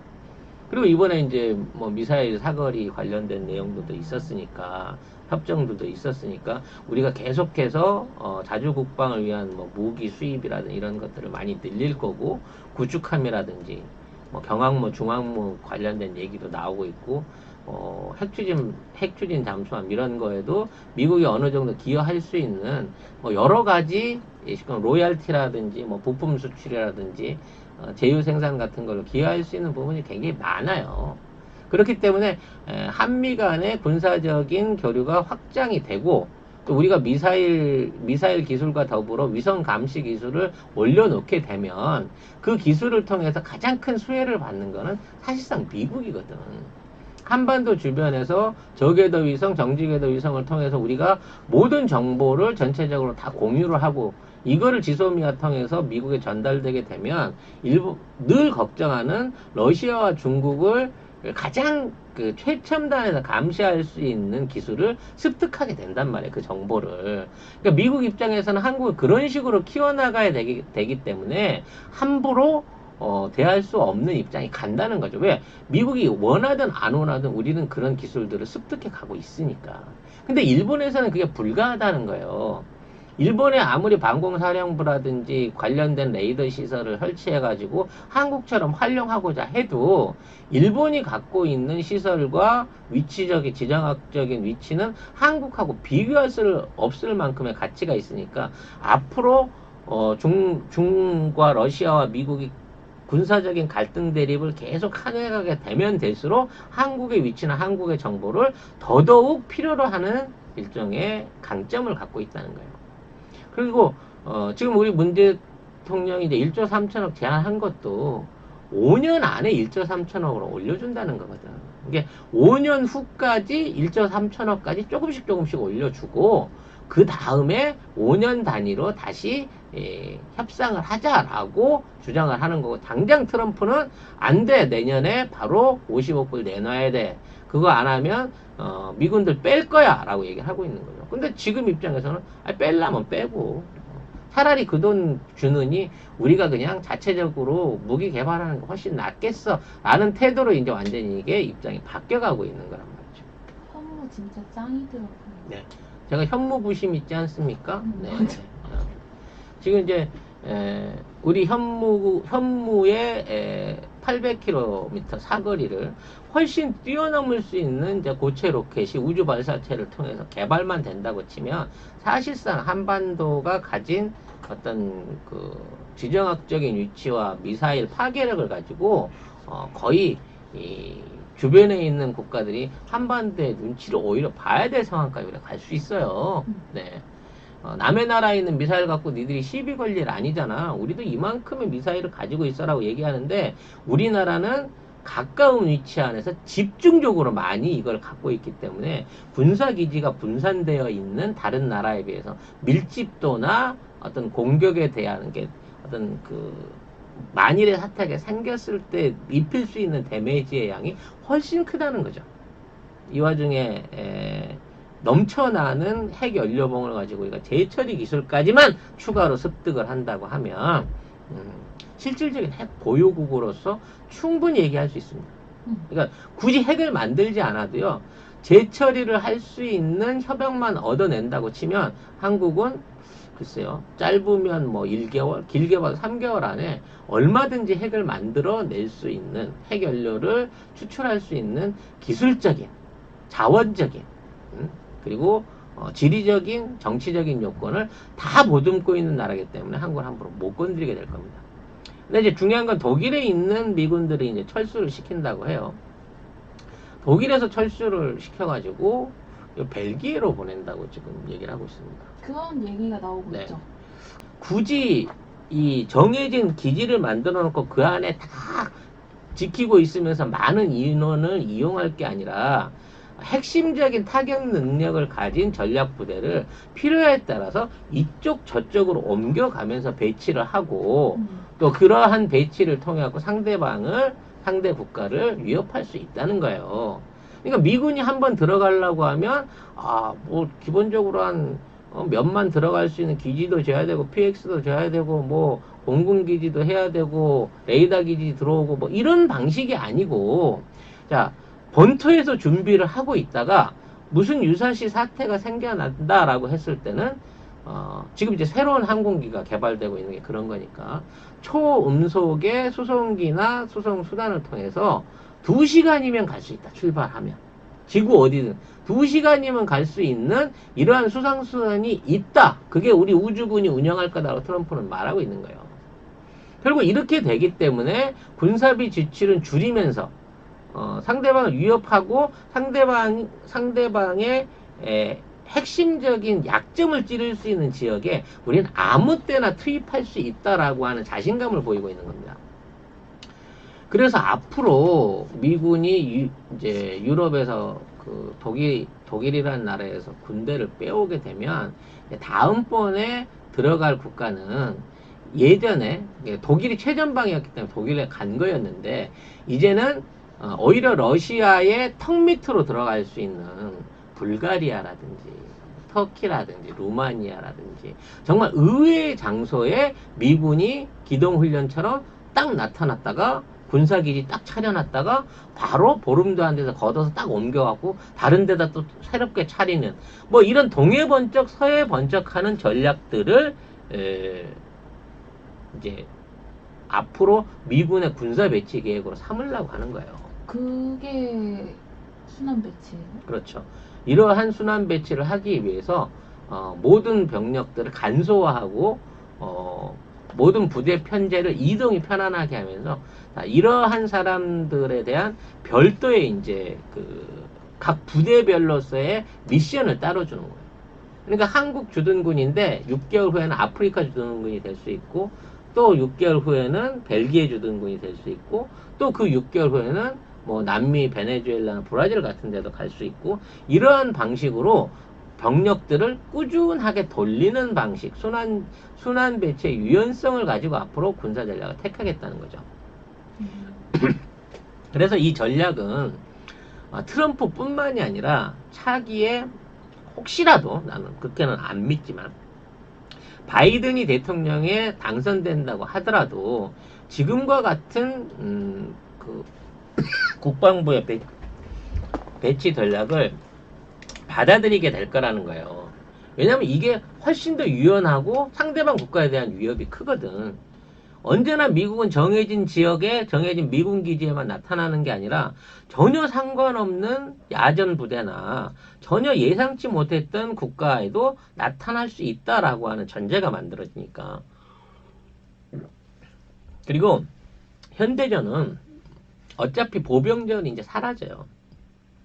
과거에는 육군끼리 붙어가지고 사생결단을 낸 다음에 상대방 수도에다가 국기를 꽂아야 이 전쟁이 끝나는 지상군 위주의 전쟁이었다고 치면 지금은 미국에 앉아서 수송기로 드론만 보내놓고 미국에서 전자게임 하듯이 위성 조작을 통해 가지고 폭격하고 항공하고 뭐 암살하고 싶으면 암살도 하고 테러 조직 응징한다는 핑계하에 이런 것들을 다 원격으로 할 수 있고 기동 타격을 충분히 할 수 있으면서 지상군이 필요한 시점에는 언제든지 바로 투입할 수 있고 투입 직전까지 원거리 무기를 통해서 또는 무인 무기를 통해서 상대방을 무력화시켜서 아군의 희생 없이 종전을 마무리 질 수 있는 이러한 체제들을 미국이 무기 체제로 끌고 갈 거기 때문에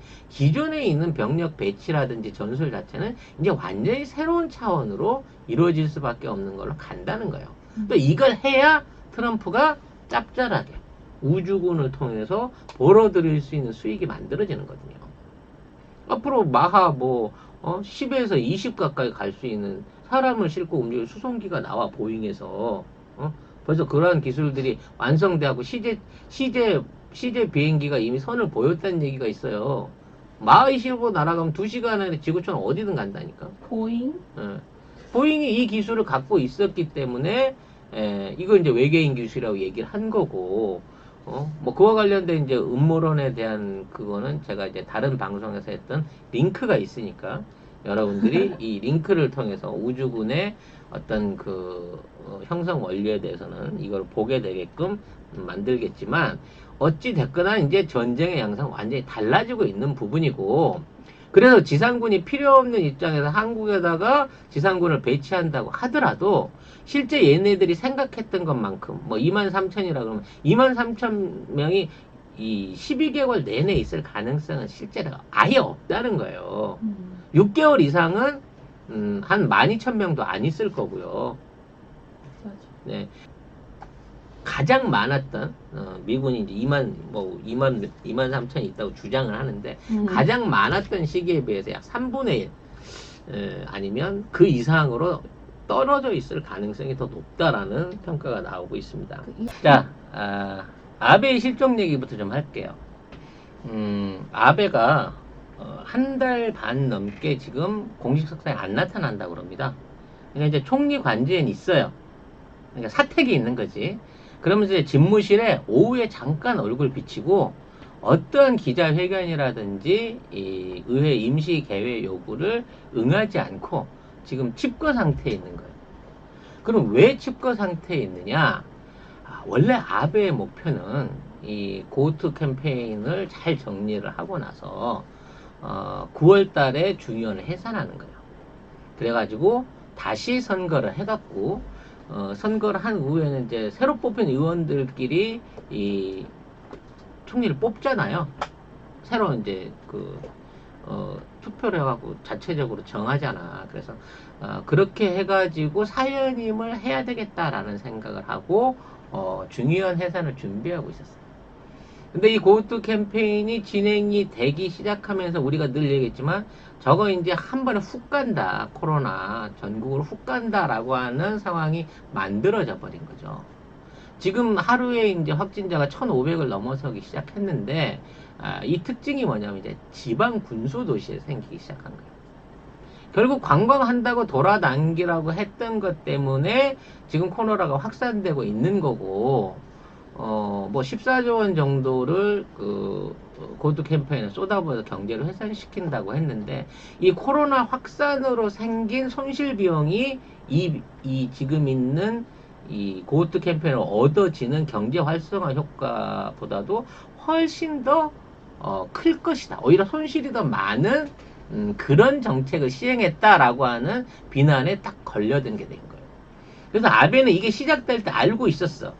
이렇게 되든 아니면 잘 되든 안 되든 어떻게 되든 간에 나는 이 사안하고 상관이 없다라고 아예 뒤로 한 발 물러서 있을 준비를 한 거예요.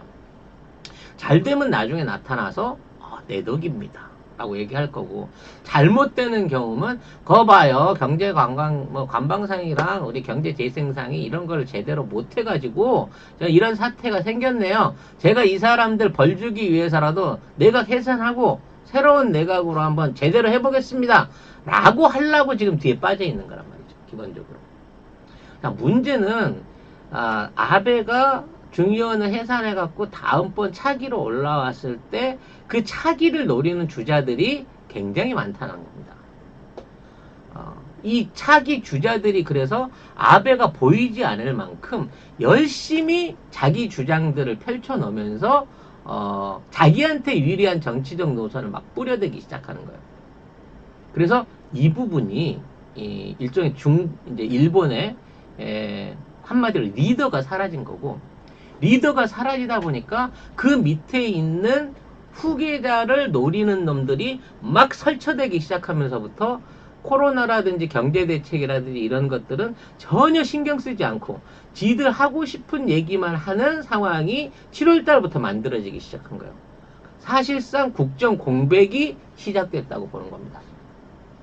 자, 가장 앞서가고 있는 사람은 아소다로는 지금 뭐를 갖고 이슈를 하고 있냐면 지금 한국하고의 지금 징용공 배상에 관련된 압류 문제, 이게 이제 법적 조치가 들어가기 시작한다 그랬거든요.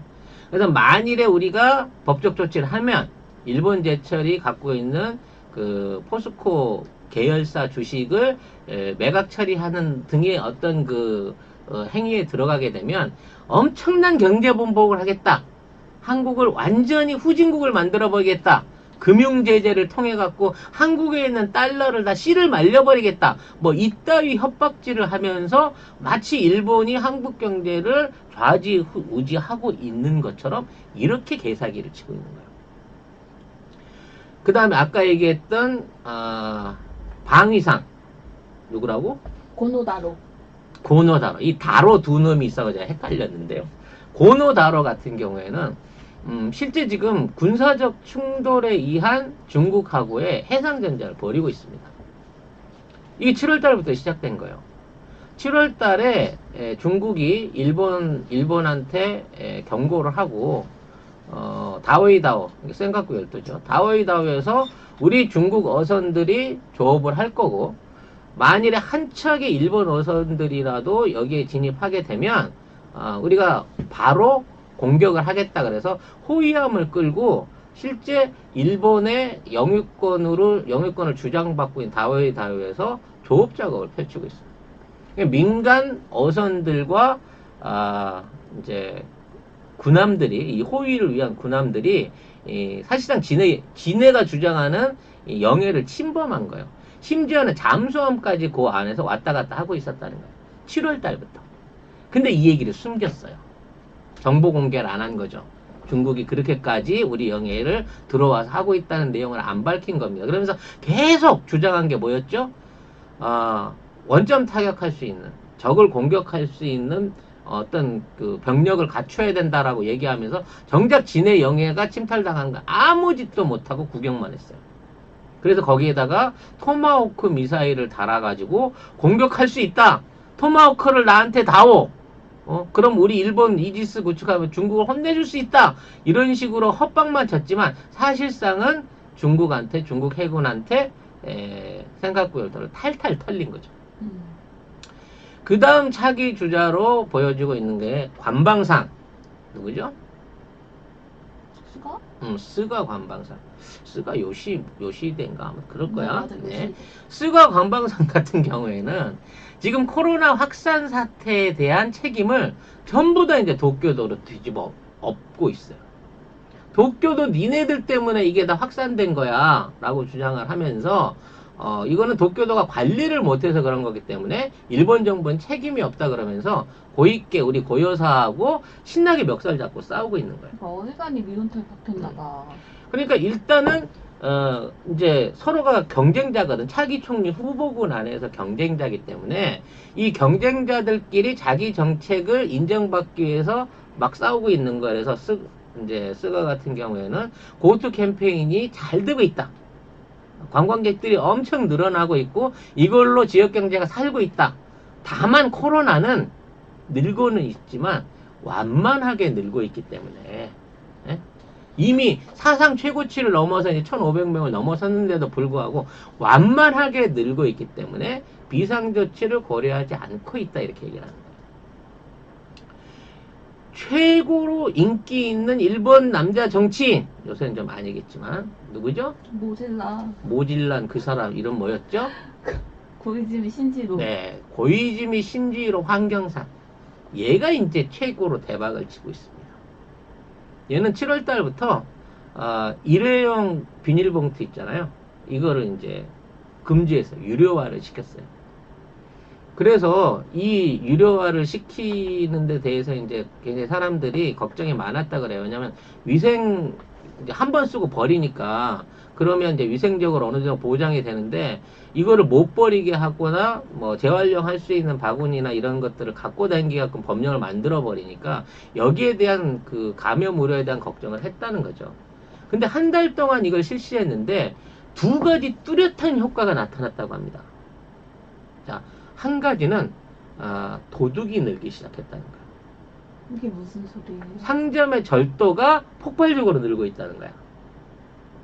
특히 편의점이나 서점이나 이런 작은 물건을 파는 쇼핑센터 같은 데서 예전 같으면 비닐봉지로 갖고 와서 사람들이 이렇게 싸갖고 가잖아요. 네. 그러니까 눈에 보이잖아. 눈에 보이기 때문에 예전에 도둑질을 안 했는데 요즘 이제 재활용 백을 메고 다니는 거예요. 재활용 백을 메고 다닐 때 안 보이잖아. 그러니까 재활용 백에다가 조그마한 소품들 같은 것들을 담아갖고 입구를 얼쩡얼쩡 하는 거야. 그러다가 감시하는 직원들이 없으면 쑥 나가버리는 거지. 그럴 수 있겠다. 이게 왜냐면 뭐 일본의 도덕성이라든지 시민의식 이런 게 없는 거야. 애초에 그걸 쓰게 되기 시작하니까 이미 사람들이 어떻게 편의점 와서 저거를 삥땅을 칠까? 어떻게 서점에 가서 저 책을 그냥 들고 나올까? 라고 하는 부분에 대한 범죄가, 절도 범죄가 여실하게 늘고 있다는 거야. 근데 우리나라는 그 전부 다 경복이 돼 있잖아. 태그 있어서 올리잖아. 네. 일본은 그런 게 없어요. 첨단인데도 불구하고. 그래서 절도가 극적으로 늘고 있다라고 하는 부분이 첫 번째인 거고요. 두 번째는 편의점 매상이 떨어지고 있다는 겁니다. 편의점에 물건을 사러 와요. 노인네들이나 이런 사람들이 와서 물건이 이만큼 샀어. 계산대를 딱 갔네? 그러면 담아드릴까요? 그럴 거 아니야. 그러면, 그래, 네, 담아주세요. 라고 하면, 봉지값 20엔입니다. 이렇게 얘기가 나올 거 아니야. 봉지값이 얼마인지까지 조사를 못했네. 봉지값을 달라는 순간, 됐어요. 그러면 다 냅두고, 요거 검은 통, 내가 손으로 들고 갈 수 있는 거. 나 요것만 들고 갈게요 하고, 물건을 많이 안 산다는 거야. 심지어 노인네들 같은 경우에는 왜 공짜로 주던 비닐봉지를 돈을 내라고 하냐 그러면서 옥신각신하고 싸움이 나고 뭐 이런 사태가 계속 이어지고 있다는 겁니다. 일본도 그런가? 똑같은 거지. 근데 평생을 안 쓰던 사람한테 갑자기 비닐값을 내라 그러니까 노인네들이 승질을 내고 쇼핑했던 걸 팽개치고 그냥 가버린다는 거야. 전 세계에서 비닐백 사용량이 중국하고 맞먹습니다. 진짜 그만큼 요구르트 하나 사도 비닐에 넣어주고 걔들이 그래요. 정성이거든. 아, 갖고 가는데 그렇구나. 불편하실까봐 검은 통이라도 꼭 비닐에 담아줍니다. 그리고 상품을 싸주고 또 싸주고 이런 경우도 있고 2중, 3중으로 막 싸주죠. 음. 네. 아무튼 그래서 이제 이 부분에 대한 문제를 제기를 하니까 이 장관이라는 놈이 나와서 하는 얘기가 사실 비닐봉지 그 유료화 해도요 폐 플라스틱 줄이는데 아무 도움이 안 돼요. 맞습니다. 아니 지가 그랬다고 방송에 나와서 누가요? 지가 고이즈미가 사실 제가 말은 폐플라스틱 줄이자고 비닐봉지 유료화 했지만 이거 유료화 해봐야 전체적인 폐플라스틱이 차지한 비중 얼마 안 되고 효과 없어요. 나는 오히려 우리 일본 시민들의 어떤 그 의식에 대해서 굉장히 실망입니다. 그러니까 이제 앵커가 빡이 돌잖아. 네. 지가 직접 이러한 법안을 낸 환경상인데 아니 그럼 굳이 이거 왜 했어요? 그러니까 이렇게 플라스틱을 많이 쓰면 그 환경에 유의할 수 있다는 경정을 드리기 위해서 제가 쓴 겁니다 라고 얘기를 했다는 거예요. 실제 방송에 나와서 미친놈이지 이 정도 되면. 아무튼 얘네들이 이제 이러고 막 헛지랄을 까고 있는 우리 고요사 얘기하는데 고요사 고요사 같은 경우에도 지금 이제 도쿄가 한 400명, 500명 막 이렇게 올라오면서 일종의 이제 감염의 원상으로서 이제 욕을 먹으니까 뭐 대책을 세워야 될 거 아니야 도쿄 장으로서. 그 대책을 세운 게 뭐냐면 술집에 가장 이게 지금 많이 퍼지고 있는 게 술집이니까 영업을 10시까지만 하시고 문을 닫으시면 어떻겠습니까? 라고 권유를 한다는 거야. 일본 애들이 아무리 모범적이라 그래도 10시에 술집 문 닫고 들어가면 저희가 지원금을 20만원을 드리겠습니다 라는 말 듣고 그만둘 저기가 없는 거죠. 거기서 10시에 그만두고 술 그만 먹고 집에 갈 놈은 아예 술집 안 가지 그럴 거면. 그러면 왜 고이케 여사는 예전에 하던 것처럼 강제 폐쇄를 시키고 업소들 강제로 문 닫게 하고 비상사태 선언을 안 하느냐. 다른 지자체들은 왜 그런 것들을 그냥 감염이 일어나고 있는 상황을 보고만 있느냐라고 얘기를 하는데 이게 국가가 나서가지고 공무원이 예를 들어 거기에 비상조치를 취하잖아요. 그러면 폐업에 대한 지원금을 줘야 돼요. 영업정지에 대한 보조금을 지급을 해야 되는 거야. 정부가 세웠으니까. 그래서 그 보조금을 지급할 예산이 없다는 거야. 그래서 자율적으로 영업을 늦게까지 하지 마시고 10시까지 하고 들어가시는 집은 저희가 보조금을 드리겠습니다라고 권유를 하고 있는데 아무도 그걸 안 한다는 거지. 상사라는 게 훨씬 더 많이 남으니까. 상사를 돌려야 이 사람들이 살아남으니까. 뭐 이런 상황으로 이제 각자 말도 안 되는 정책들을 풀어가면서 자기한테 유리한 쪽으로 행정을 펼치는 거예요. 근데 고투 캠페인은 어떻게 돼가고 있냐? 완전히 이제 쫄망각으로 가고 있어요. 그리고 그러게. 일본 국민들은 또 정부한테 속았다라고 하는 분노에 지금 젖어들고 있는 겁니다. 고투 캠페인 소식이 없어요. 네. 고투 캠페인이라고 하는 게 뭐냐면 일반 국민이 그 다른 지역에 가서 갔다 오면 숙박비라든지 경비를 가지고 하루 이제 1인당 하루에 최대 2만 원, 우리 돈으로 따지면 이제 20만 원까지. 응? 아니 20만 2만 원. 원? 20만 원, 우리 돈으로 따지면 24만 원까지 숙박비를 지원을 해주는 거예요. 이해가 돼요? 네. 그래서 이제 이 숙박비를 다녀오는데 이게 선불이 아니야. 후불제야. 그렇기 때문에 내가 이제 3박 4일 어디 오사카 여행을 다녀왔어요. 그래서 내가 한 40만 원짜리 비싼 호텔에 묵었다고 싶자. 근데 일본에서 40만 원짜리면 그리 비싸지도 않은데 이 2만 원을 이제 3일치를 해갖고 6만 원을 신청을 하고 싶어. 그럼 이 신청을 하기 위해서 어떻게 해야 되느냐? 일단 신청서를 한 장 써요. 뭐 여기까지 그럴 수 있지. 또 시작하는 네. 거야? 신청서를 한 장 쓰고 그 다음에 이제 자기 신분증을 증명을 해야 돼. 그러니까 보험증이나 운전면허증 같이 공인받은 신분증이 있어야 돼. 그 다음에 이 돈을 환급받을 계좌, 또 시작.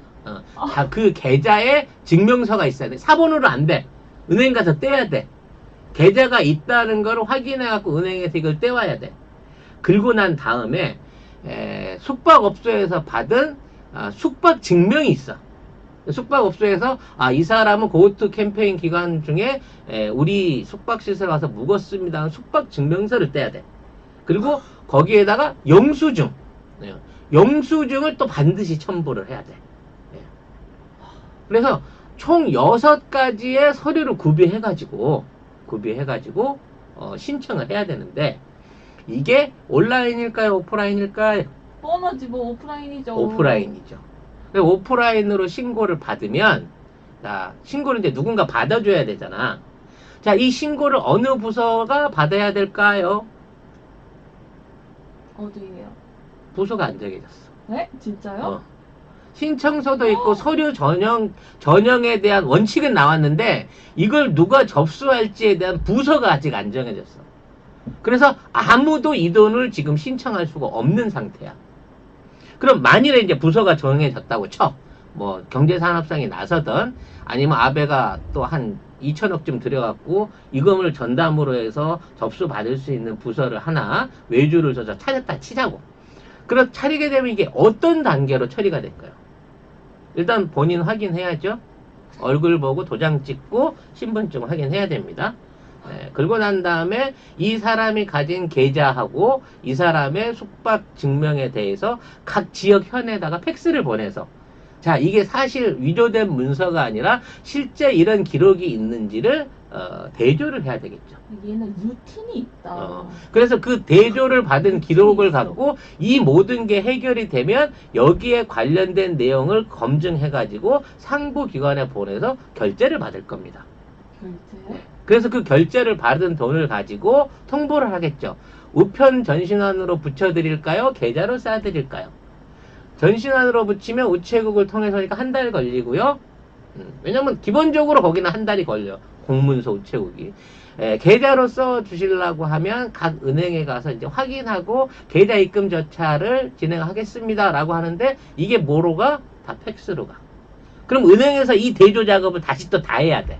자, 우리 고객이 이런 고객이 있는지, 이 고객이 받은 돈 이만큼이 맞는지, 거기에 맞는 돈을 받아가지고 송금을 해주는 과정을 거쳐야 돼. 이게 그동안 기본소득 받았던 절차랑 똑같은 거예요. 재난지원금. 재난지원금, 기본소득 어디지? 재난지원금 받았던 절차랑 똑같이 이걸 해야 되는 거예요. 그러게요. 루틴이 있어. 그러니까 사실상 이 돈을 받는데 최소 6개월은 넘게 걸릴 거라는 거지. 그래서 이거를 온라인 앱으로 할 수 있게끔 준비를 하겠다라고 하는데 이런 온라인 앱을 만들 능력이 있다 없다? 없다. 사실상 이러한 온라인 맵을 만들어서 운영하게 되면 오히려 이게 더 다운받아서 떨어져 버릴 거고, 이제 온라인으로 받게 되면 전에 얘기했던 그 재난수당 받았을 때 썼던 그 등록번호 있잖아. 네. 그 등록번호 코드를 또 다시 입력해야 되는데 코드가 기억이 안 나서 마이너버 카드? 마이넘버 카드 기억이 안 나서 또는 그 뭐 번호가 바뀌어서 뭐 한 3번 잘못 넣어갖고 비밀번호. 오류 나서 뭐 이래갖고 또 동사무소 찾아가는 놈이 막 늘어나는 거야. 이 돈 나눠주려다가 행정이 완전히 멈춰버릴 수가 있는 상황에 당면에 있다는 거죠. 그런데 그나마 이 사람들은 현장에 있는 이제 숙박업소들, 쿠폰 받은 데들, 어? 식당이나 이런 데에서 이제 쿠폰 받았잖아, 관광협회에서.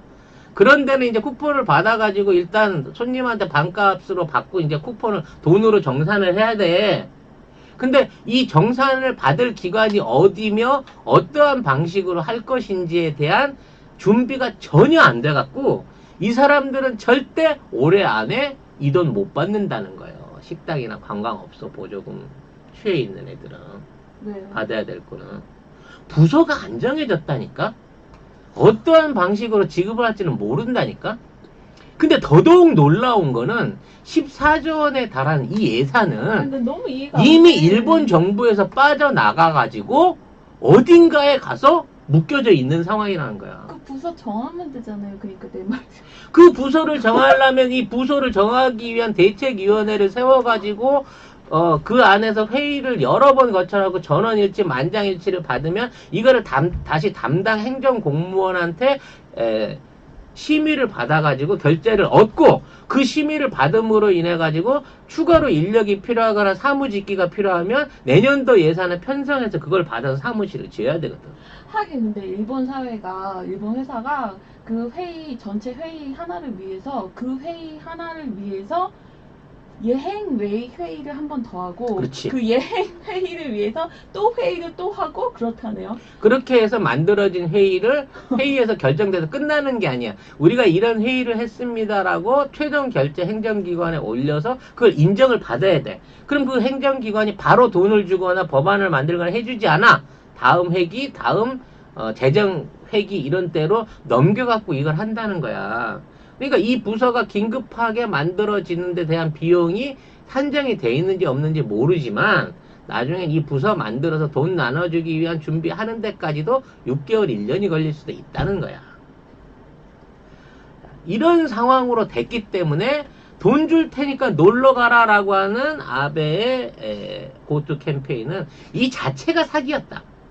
근데 14조 원은 이미 일본 정부에는 없다. 어디론가 집행돼서 지금 누군가의 통장에서 이 돈을 찾아 써주기를 기다리고 있는 상황이다 라고 하는 게 이제 지금의 문제인 거죠. 결국은 이 도쿄도지사의 어떤 고충처럼 이제 일본의 지자체가 지들이 알아서 살아야 돼요. 결론적으로 뭐 정부가 책임져 준다든지 관방상이 책임져 준다든지 이런 거 없어. 근데 지역에서는 자꾸 이런 그 신규 감염자가 나오게 되는데 이 시골에서 신규 감염자가 나오게 되면요 처치가 안 돼. 왜? 지역에는 갑종 의료기관이 없거든. 그러니까 종합병원이 없는 거야. 환자가 나왔을 때 이 사람들을 격리할 수 있는 격리병동이라든지 이른바 호흡기를 비롯한 중증 호흡기를 관리할 수 있는 병원들이 다 대도시에 몰려있기 때문에 지방에 있는 사람이 이런 환자가 발생하면 사실상 이 사람은 격리할 장소조차 없는 거야. 고투 캠페인을 하기 전에는 비어있는 여관을 싸게 주고 임대하고 이걸 격리시설로 활용해갖고 썼어요. 그래서 치료 물자는 못 대줬지만 그래도 격리는 가능할 수 있는 수준이었거든, 확진자에 대해서.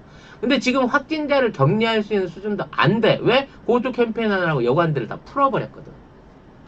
그래서 고투 캠페인을 다시 접어야 된다라고 하는 야당의 요구와 지자체의 요구가 빗발치고 있는데 지금 아베는 무슨 임시국회야 9월달에 해산할 건데 이러면서 이 임시국회 소집 요구를 전혀 안 들어주고 있는 상황이라는 거죠. 고투 캠페인뿐만 아니라 좀 있으면 이제 워케이션 이미 시작했나? 워케이션도 시작은 했어요. 일하는 데 가서 놀으라고. 어디, 동물원이나 어디, 국립공원가 거기에 근무해서 놀면서 돈도 버시라고 하는 이 워크도 하고, 진행을 하고 있어요. 그래서 아무튼 이런 사안의 닥침으로 인해서 지금이라도 이거를 그만둬야 되지 않냐라는 얘기를 하니까, 관방장관 쓰가는 이런 얘기를 하죠. 지금 만일에 그만두게 되면 예약했던 사람들을 비롯해갖고 관광업체들이 물어야 될 천문학적인 취소 비용이 있다. 이 취소 비용을 누구도 낼 수가 없기 때문에 고트 캠페인은 울며 겨자 먹기라도 진행이 돼야 된다. 언제까지? 소진될 때까지. 이 14조 원이 소진돼서 없어졌다는 얘기를 들어야 고트 캠페인이 끝날 거 아니야. 근데 지금 신청해서 이 돈을 받아 쓸 수 있는 일본 국민이 없기 때문에 이 고트 캠페인도 사실상 고트 헬까지 지옥의 그 마지막 날까지 계속해서 유지될 가능성이 높다는 거예요. 그런데 여기에 8월 15일 일본의 추석 같은 조선기념일? 아니 오봉이라고 불리는 일본의 추석 같은 연휴 기간이 있어요. 근데 우리나라는 추석인데 음력으로 8월 15일이잖아. 음력으로요? 9월 15일인가? 그러니까요. 하여튼 우리는 이제 9월 15일 가을철에 이제 추석을 세는데 일본에 이제 오봉이라고 불리는 음력 7월 15일에 명절이 있어요. 근데 이제 요게 8월 15일 근방에 비슷하게 닥치니까 이거 양력으로 받아가지고 아예 8월 14, 15, 16 나흘을 오봉 기간으로 해서 연휴로 쉬어요. 이게 뭐 하는 거냐면 불교 행사 비슷한 건데 조상들의 영혼이 내려온다 그래서 묘지 정비하고 가족들끼리 모여서 밥 먹고 뭐 이런 거 하는 거야. 근본적으로는 우리 추석 때 하는 거랑 똑같은 일종의 이제 명절 세기를 하는 거고 4일 동안 기본적으로 휴일이 되기 때문에 연차 내고 뭐 휴일 붙으면 막 일주일씩 쉬고 그래. 근데 예전 같으면 이제 이 오봉 휴가 때 대부분 해외여행들을 많이 나갔단 말이야. 네. 해외 못 나가잖아. 그러니까 이제 지방으로 가야 되는 거거든. 고향으로 가게 될 가능성이 큰 거야. 어차피 다 노는데 집에만 있으면 뭐 할 거냐고. 그래서 이 오봉 기간에 이제 사람들이 움직여야 된다 그러니까 시골에 있는 노인네들은 다 시골에 있으니까. 젊은 애들 70% 이제 젊은 애들과 인구의 70%는 도시에 다 모여 살지만 각 지방에는 80, 90 넘은 노모들이 요 오봉 한때만 기다리고 이제나 저제나 자식들 올까봐 음식 해놓고 이걸 기다리고 있거든. 그러니까 이제 젊은 애들이 도심지에서 집중적으로 옮겨갈 거란 말이야. 근데 이 얘네들이 들어오게 되면은 이게 또 엄청난 코로나 확산이 예상될 수밖에 없는 시기거든.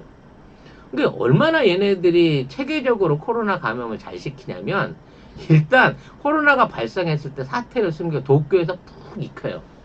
그래서 이걸 가지고 대도시 여행을 보내서 고트 캠페인 해갖고 중간 정도의 확산을 만들어 놓습니다. 그리고 이 중간 정도 확산된 애들을 가장 취약할 수 있는 시골 노인들한테 8월 15일 날 연휴 기간에 보내버리는 상황이 되는 거야. 이렇게 되면 8월 15일을 전후한 일본의 국민들의 민족 대이동이 정상적으로 이어난다 그러면 지금의 코로나는 또 4배, 5배 이상으로 더 확 올라가면서 진짜 일본 전역이 코로나로 완전히 뒤덮여버릴 가능성이 높아진 거예요.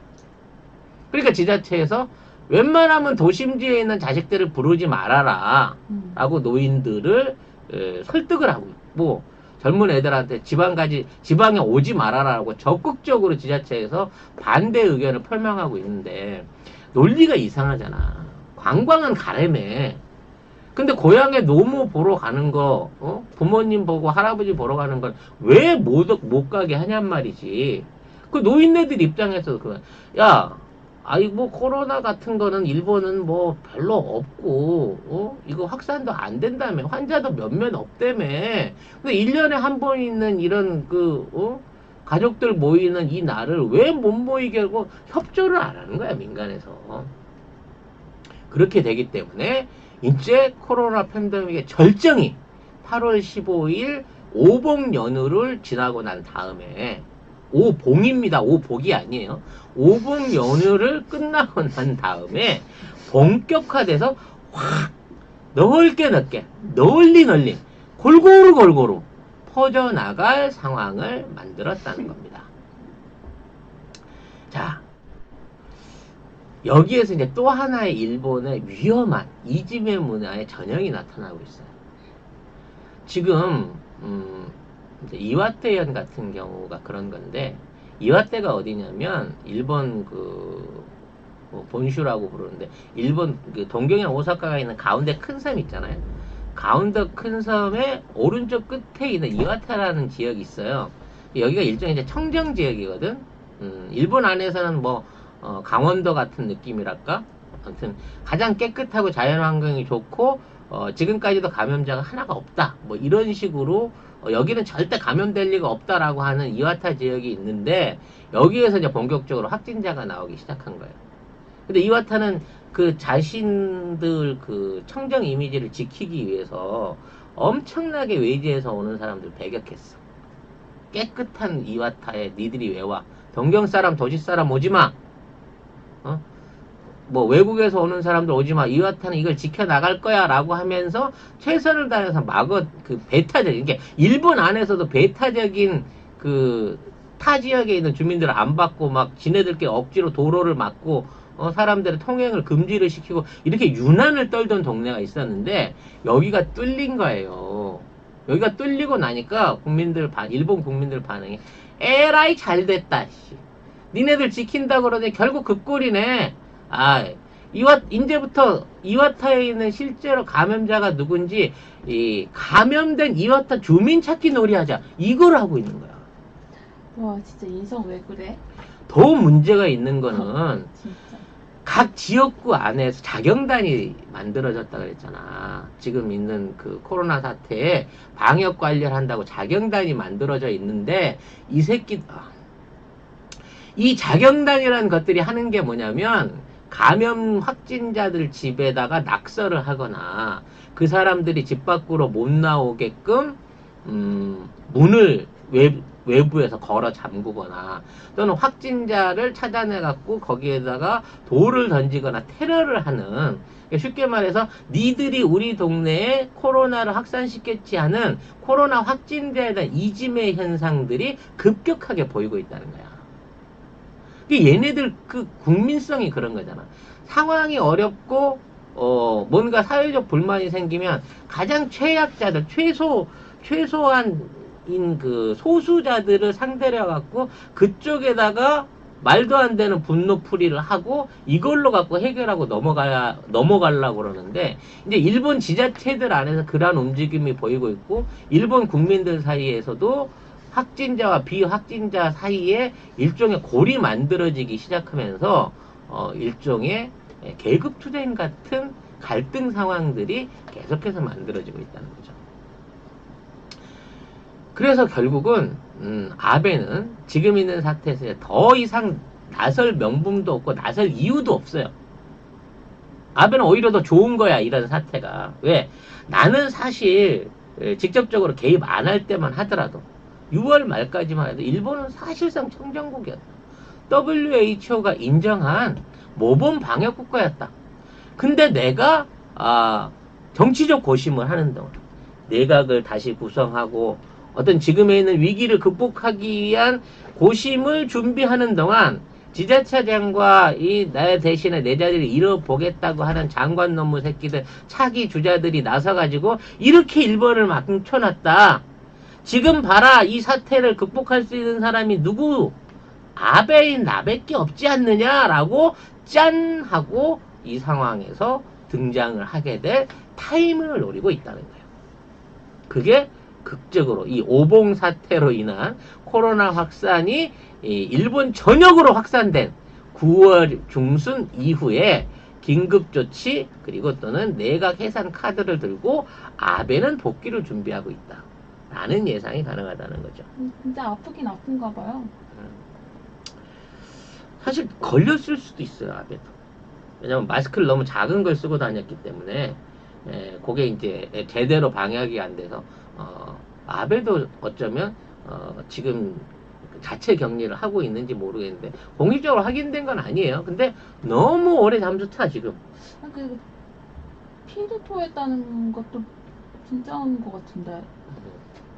뭐 그렇게까지 구체적인 병증이 나오거나 그런 건 없지만 아무튼 아베가 나타나지 않고 있는 동안 일본은 완전한 행정 공백 상태 그리고 뻔히 보이는 코로나의 해를 향해서 지금 달려가고 있는 상황이다 라고 설명을 드릴 수 있을 것 같습니다. 무대본으로 방송을 해봤습니다 여러분. 그래도 잘해주셨어요. 잘 해드리긴 했는데 뭐가 좀 많이 빠졌어 이빨이 듬성듬성. 많이 빠졌어. 준비해놓은 자료에 이빨이 좀 듬성듬성 빠졌는데 뭐 라이브의 묘미가 이런 거 아니겠습니까? 네. 어찌 됐거나 내피셜에서 설명드렸던 아베 실정과 각자 도생으로 가는 일본 국민들의 상황을 여러분들 이해하시고 제대로 된 행정이 진행되고 있는 대한민국을 비교하시면서 좀 안도하셔라. 우리는 문재인 보유국으로서 지금 전 세계에서 가장 경제적으로도 그리고 보건적으로도 그리고 정치적 외교적으로도 존경받고 있는 국가다라는 점을 국뽕을 가지시길 바라겠습니다. 2시간 40분이 남아서 30분은 저기 때문에 다 날라갔을 것 같고요. 30분이 뭐예요? 네. 거의 1시간. 네, 보이스 문제 때문에 날린 것 같고요. 아무튼 슈퍼챗 써주신 분 먼저 소개를 드리겠습니다. 네. 건강하자 다들 나는 나 히든스토리 송현주님 빌리 고백조님 서정원님 하이주님 청공님 홍진환님 그레이미스트님 예진이 사탕님 전은성님 향남사랑님 하하누령님 승리님 4월M님 4월M님은 굉장히 큰 금액을 투척을 해주셨네요. 네, 특별히 감사드리겠습니다. 순이변님 다람쥐 우동님 림림림님 타인킴님 김명희님 최욱의 SY 다람쥐 어우동이에요. 다람쥐 이우동이라고 써놨어요. 네, 다람쥐가 오우동이군요. 네, 야한 다람쥐네요. 네, 최욱의 SY님 박은수님 제이신님 김일태 김님 늘감사님 경주아재님 감사드리겠습니다. 요런 슈퍼챗이 유지가 돼야 노딱을 안 맞거든요. 왜냐면 라이브 방송은 혼자 하는 개인 방송 거의 노딱을 때려요 요새. 기계로 헤매고 있는데 막 슈퍼챗을 써주셨어요. 네, 오늘 송 작가 헤매지 말라고 특별히 싸주신 걸로 이해하겠습니다. 계좌 이원 해주신 분 계좌 후원 해주신 분들 히티샘 구동현님 고계암님 한용수님 이준호님 티처병원님 김동훈님 마키님 김혜진님 이순환님 깨시미님 뱃살의 무처님까지 후원해주신 모든 분 감사드리고요. 님이 너무 네. 웃기세요. 3시에 우리 전루나와 같이 하는 월드머니도 차질 없이 준비하도록 할 거고요. 오늘 어찌됐거나 송 작가의 미숙한 기계적 대응으로 인해서 30분 이상을 여러분의 시간을 손실시킨 데 대해서 대단히 죄송하고 앞으로 그런 일이 생기더라도 꼭 이해해 주시기를 바라겠습니다. 재발 방지를 하겠다는 얘기는 못합니다. 네.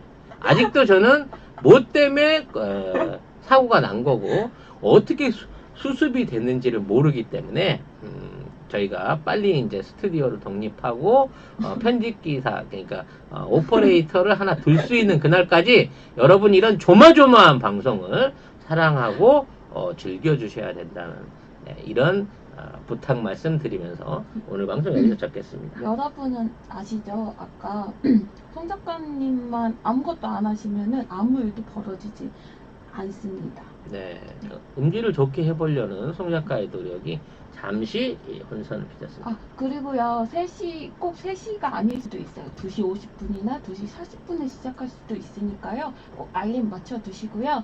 네, 좀 이따가 문하나님과 또 찾아뵙겠습니다. 네, 오늘 방송 너무너무 감사했습니다. 바로 끊으면 안 된대요. 이게 어느 정도 나갈 때 정도 텀을 좀 주고 그렇게 끊어야 봄이 작가 목소리가 살아난다.